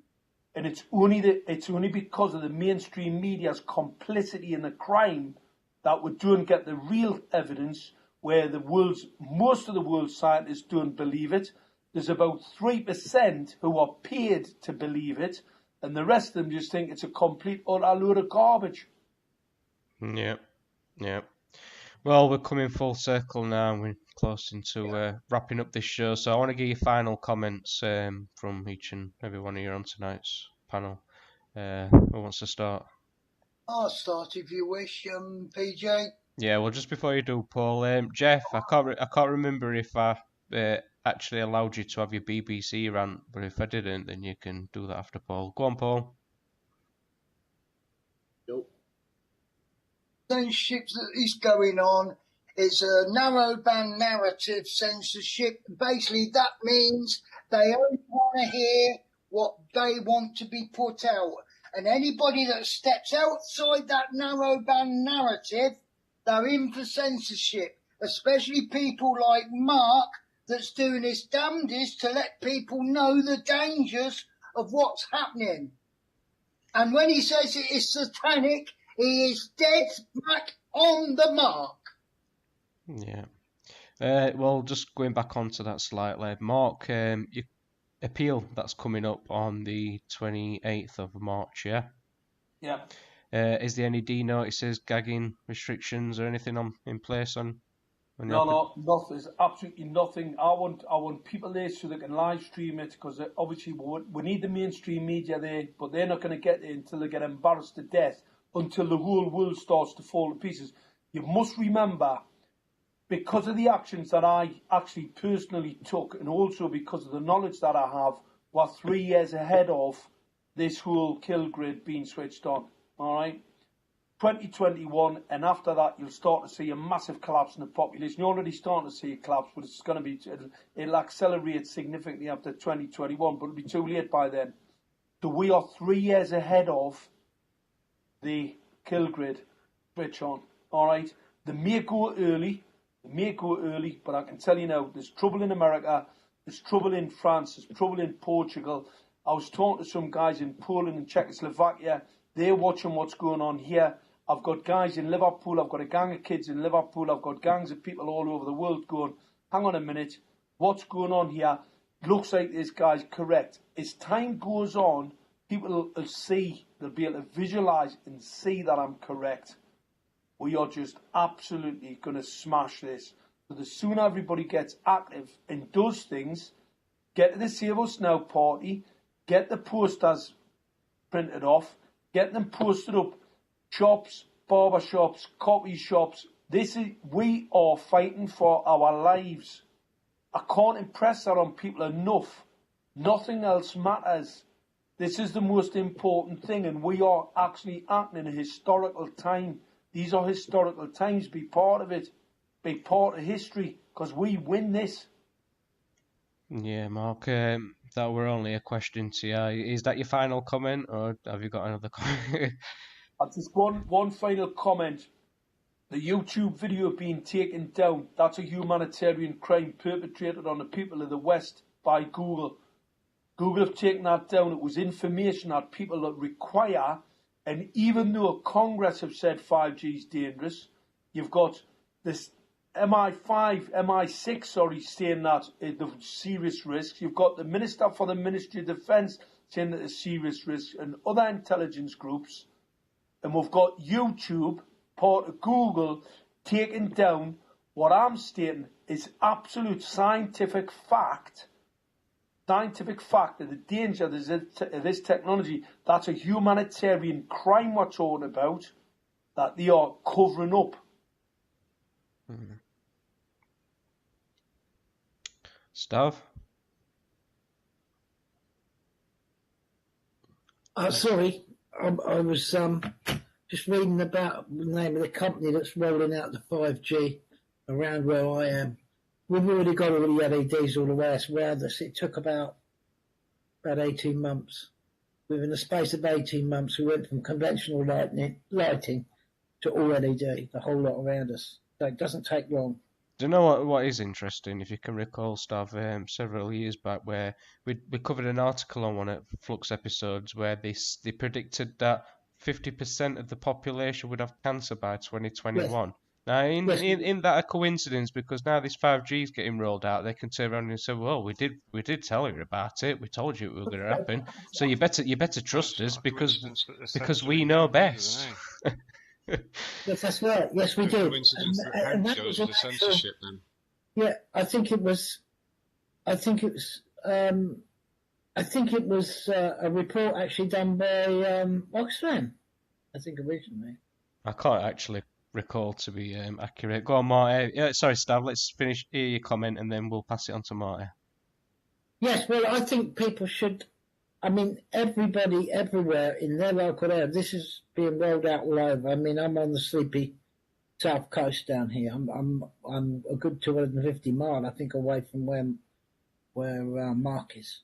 So it doesn't matter where you are in the country; it's being rolled out pretty quick. So I would suggest people get locally as well organised and find out what is going on, because, you know, if you put these freedom of request information in, councils are just not replying to them. from what I've been reading earlier on, councillors are refusing to actually even reply to them, and they're asking people for special ID now. Any requests, freedom of information requests concerning the technology, they're saying you need to identify yourself as pseudonymous. Is that the correct wording or something? Because they don't trust people of who you are and who they're giving the freedom of requests to and putting things up in the way all over the place. So I've just read that earlier on while we were going. So yes, thanks. Can I just pop in? There's just one thing I want to say there. I spoke to a mainstream media reporter the other day. He's had all the information off me about the 5G. He rang us back the other day. He was supposed to be talking to a scientist friend of mine to confirm the design of the antenna. He hasn't rang him. So I actually rang him to leave a message. He rang us back, and the first words out of his mouth were, this was a guy from the Times, he said, "Mark, there's not a D notice on it, you know." And I thought, well, why would you come on the phone and say something like that to me about them not being a D notice on the rollout of 5G? Because what that tells me, there is. Because he's not allowed to tell. He would actually not be allowed to tell you that. You're not allowed to. You know, when you get a D notice on something, you kind of turn around and say you've got one on it. No. No. Well, that's well, a few people local to where I have put freedom of information requests about it already. I mean, I'm only just catching up with this, you know, and. They're just not answering. They're just not. There's an FOI template on the Save Us Now website, and there's lots of people sent them. We've had about 50 or 60 replies from people for us to review them, and I've reviewed about 15 or something. And out of the 15 I've reviewed, the councils, there's two things: either don't know what's there, they're absolutely clueless, but basic lies. They're just lying. They're not replying correctly at all, and they're basically lying about the technology, and they're dropping themselves in by saying one thing, it controls the dimming of the light system. Well, as soon as you know that, you know it's part of soft kill, then you know it's most probably the 5G system. Yeah. Mark, yeah. Can I ask you a quick question at that point? Yeah. Have you actually put together this information in a package that people can download anywhere? And if so, have you got a link for it? Well, most of the stuff was actually in the YouTube videos where I break down the hardware. I've got all those videos, by the way. What we need to do is get them up on another platform, and I'm working on that as we speak. We'll just get them up on another platform. I think, to be honest, if anybody wants to sort of do any research on 5G, have a look on the internet. There's enough out there, and if anybody wants any specifics, I'm quite happy to, drop me an email at info@saveusnow.org.uk.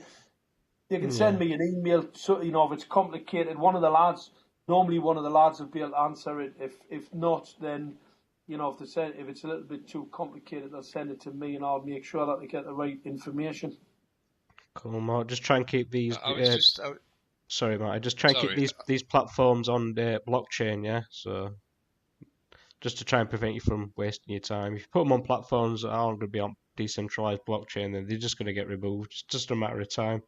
So, unless they're on your own private server on a website or on a blockchain, it's pretty pointless. Yeah, we've got them on a private server now. We didn't, but we knew that's what we'd have to do. But it doesn't matter anyway, they can just block access to the URL. They're pretty sophisticated. One of the things I say to everybody, I had a guy there trolling me tonight, obviously from some, location, some little deep state location, whether it be the NSC or GCHQ's offices. They're going to die first. These over-the-horizon weapons systems, the first people to take out Faslane, GCHQ, MI6 offices in London. These direct energy weapon systems will take down the building. They don't just kill the people inside. They can disassociate the molecular bonds of the concrete. They'll destroy the building. You've seen it in 9/11. That was a direct energy weapon. The first part of the demolition was actually done with normal thermite weaponry. but the actual the building blew away. It was blew away. That was due. It was direct energy weapon, and you've got to remember that direct energy weapon wasn't directed. It would be directed or from an aircraft. These direct energy weapons are ground based, and they're going to come off a satellite. That means they can actually take down part of the city. Yeah, well, me and Stav know a bit about, and Marty also, we know a little bit about radio communications, and we know that antennas can be used as directional antennas to transmit signals which concentrate radiation patterns, radio wave patterns in a certain direction rather than omnidirectional, which is in all directions. So we know a little bit about that sort of stuff. So we know what you're saying is absolutely correct. And antennas can be used for all sorts of, I mean, you can use, it's like basically your TV antenna is basically a directional beam, which collects signals from one direction. But obviously with transceivers, which is basically a contraction of two words, which is transmitter and receiver, transceiver can send a signal either through an omnidirectional antenna or through a directional antenna, like a beam. And so these radiation patterns can be concentrated. So we know a little bit about this stuff, and we know what you're saying is absolutely true in that way, Mark. So you're absolutely right about that. So yeah, directed energy weapons can be more than just, they can be transmitters, they can be I've seen lasers, things like that. All these there's all sorts of different types of directed energy weapons. We know that to be true. There's all sorts of different things that they can use for that purpose. And microwave crowd. I know a lot of this technology was initially used for crowd control, microwave weapons for crowd control and things like that, which are probably also directional. You've got all sorts of stuff out there. We know all this. And I'd just like to get on to my final say, if I could, PJ. Yeah. Well, I were going to pass it on to Marty after Stav, but go on. I'd like to plug my Facebook page. Just use the time up. I'd like to plug my Facebook page. I've got a Facebook page called Stealth Attack. They are trying to kill us. I've run this site, this Facebook page for a good few years now. There's no point, Jeff. No point in plugging it because it's going to get pulled. Pointless. Save your breath. Probably get pulled and censored at some point, but while it is still running, anybody who wants to join that group, there's plenty of information we put out on there called Stealth Attack. They are trying to kill us, and it does go into, it's all about soft kill methods, and there's loads of them, not just 5G. 5G is just one of them. And it is important, and I'm not trivialising that in any way, shape or form. There's all sorts of different methods they're using to attack us, different types of technologies and things like that. And we go into that quite a lot on that group. And finally, the other thing is, there's an old saying, for evil to triumph, all it takes is for good people to do nothing. So open your mouths, open your gobs, get chatting to people, get talking, get off your bloody iPhones, right? Take your eyes off of your bloody iPhone, start communicating with your fellow man, because it's important. So, and don't let, although, how does the saying go? Though we walk through the valley of the shadow of death, we shall fear no evil. We will speak up and we will bring it down and we will be triumphant because good wins. Only Jeff can have so many final statements that there's no time left for anybody else to talk. Good night, good evening, God bless. Sorry, mate, I do get on one when I get going.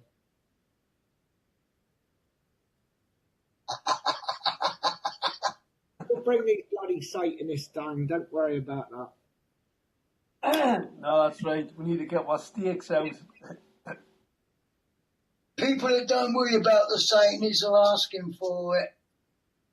Mark, it would be interesting to talk to you again at some point, mate, because I had to go out and walk the dog, so I missed a good bit of that, but I look forward to talking to you again. Hey, brother, mate.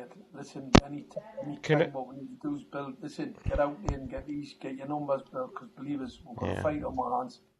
But make no mistake about it, win it. Yeah. Will you be at AV10, Mark? Well, I'm not sure. I'm hoping to be there, but I'm not exactly sure. I'm gonna have to speak to Ian about it. I'm gonna have to speak to Ian because Ian's got a different view on how to tackle this. Yeah.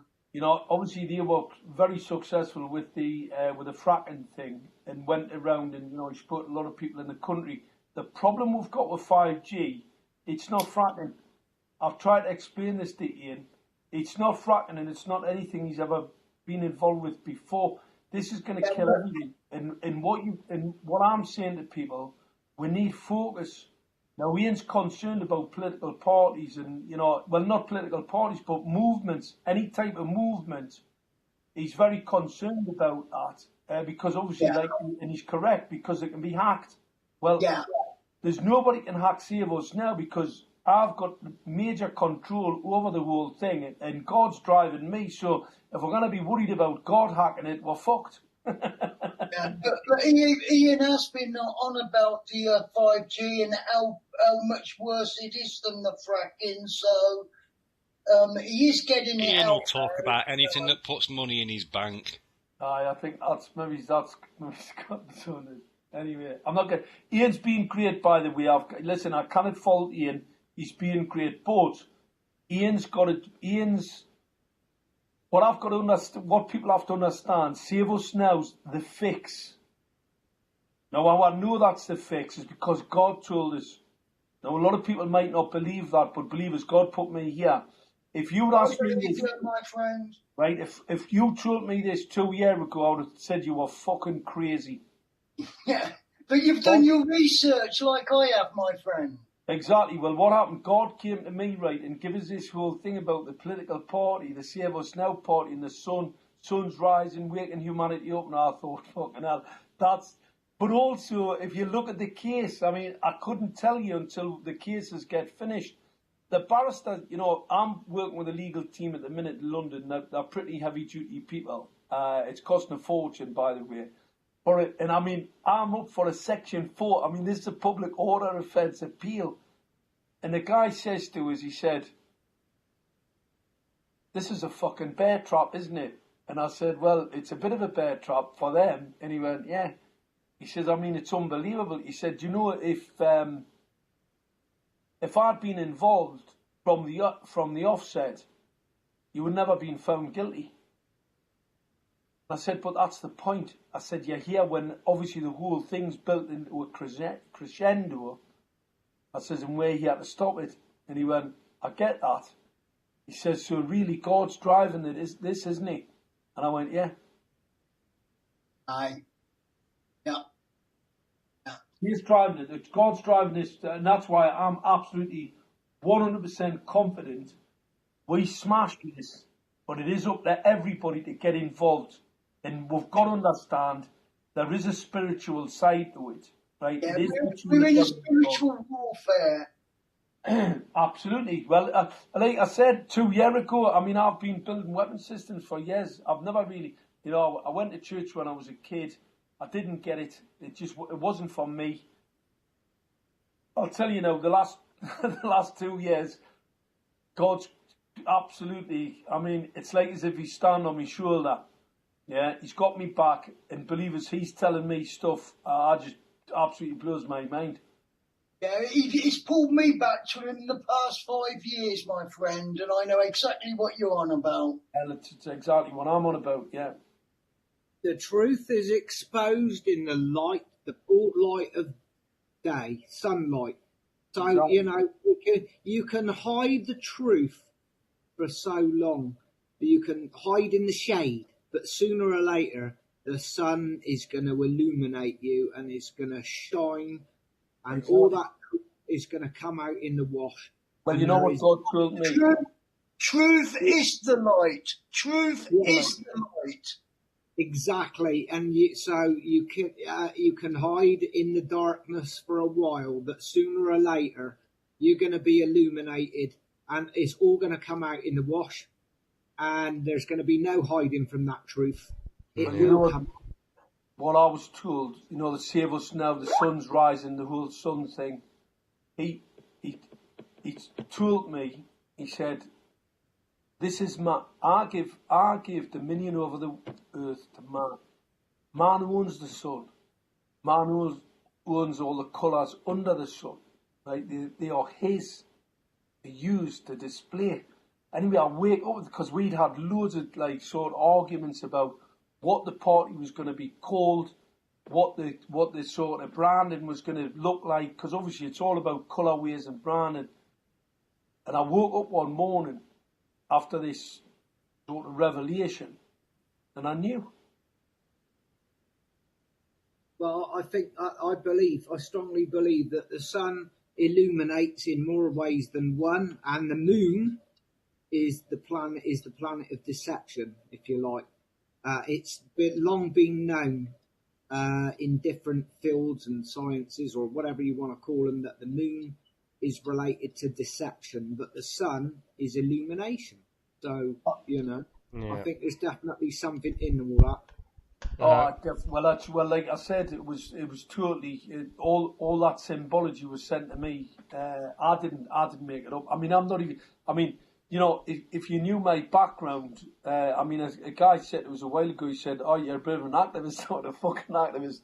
I've never heard anything as ridiculous nor me liked. And you're like, so it's like a chalk and cheese type of thing. I've been morally and legally obliged to do this. The Lord has chosen you for this very purpose.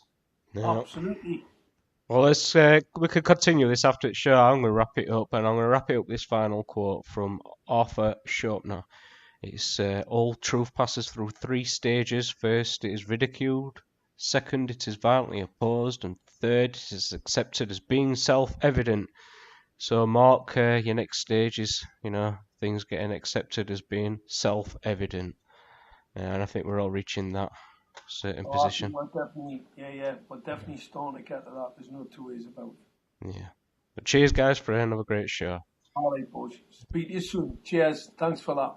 Thanks, boys. Bye-bye. Bye. Cheers, Mark. Thanks.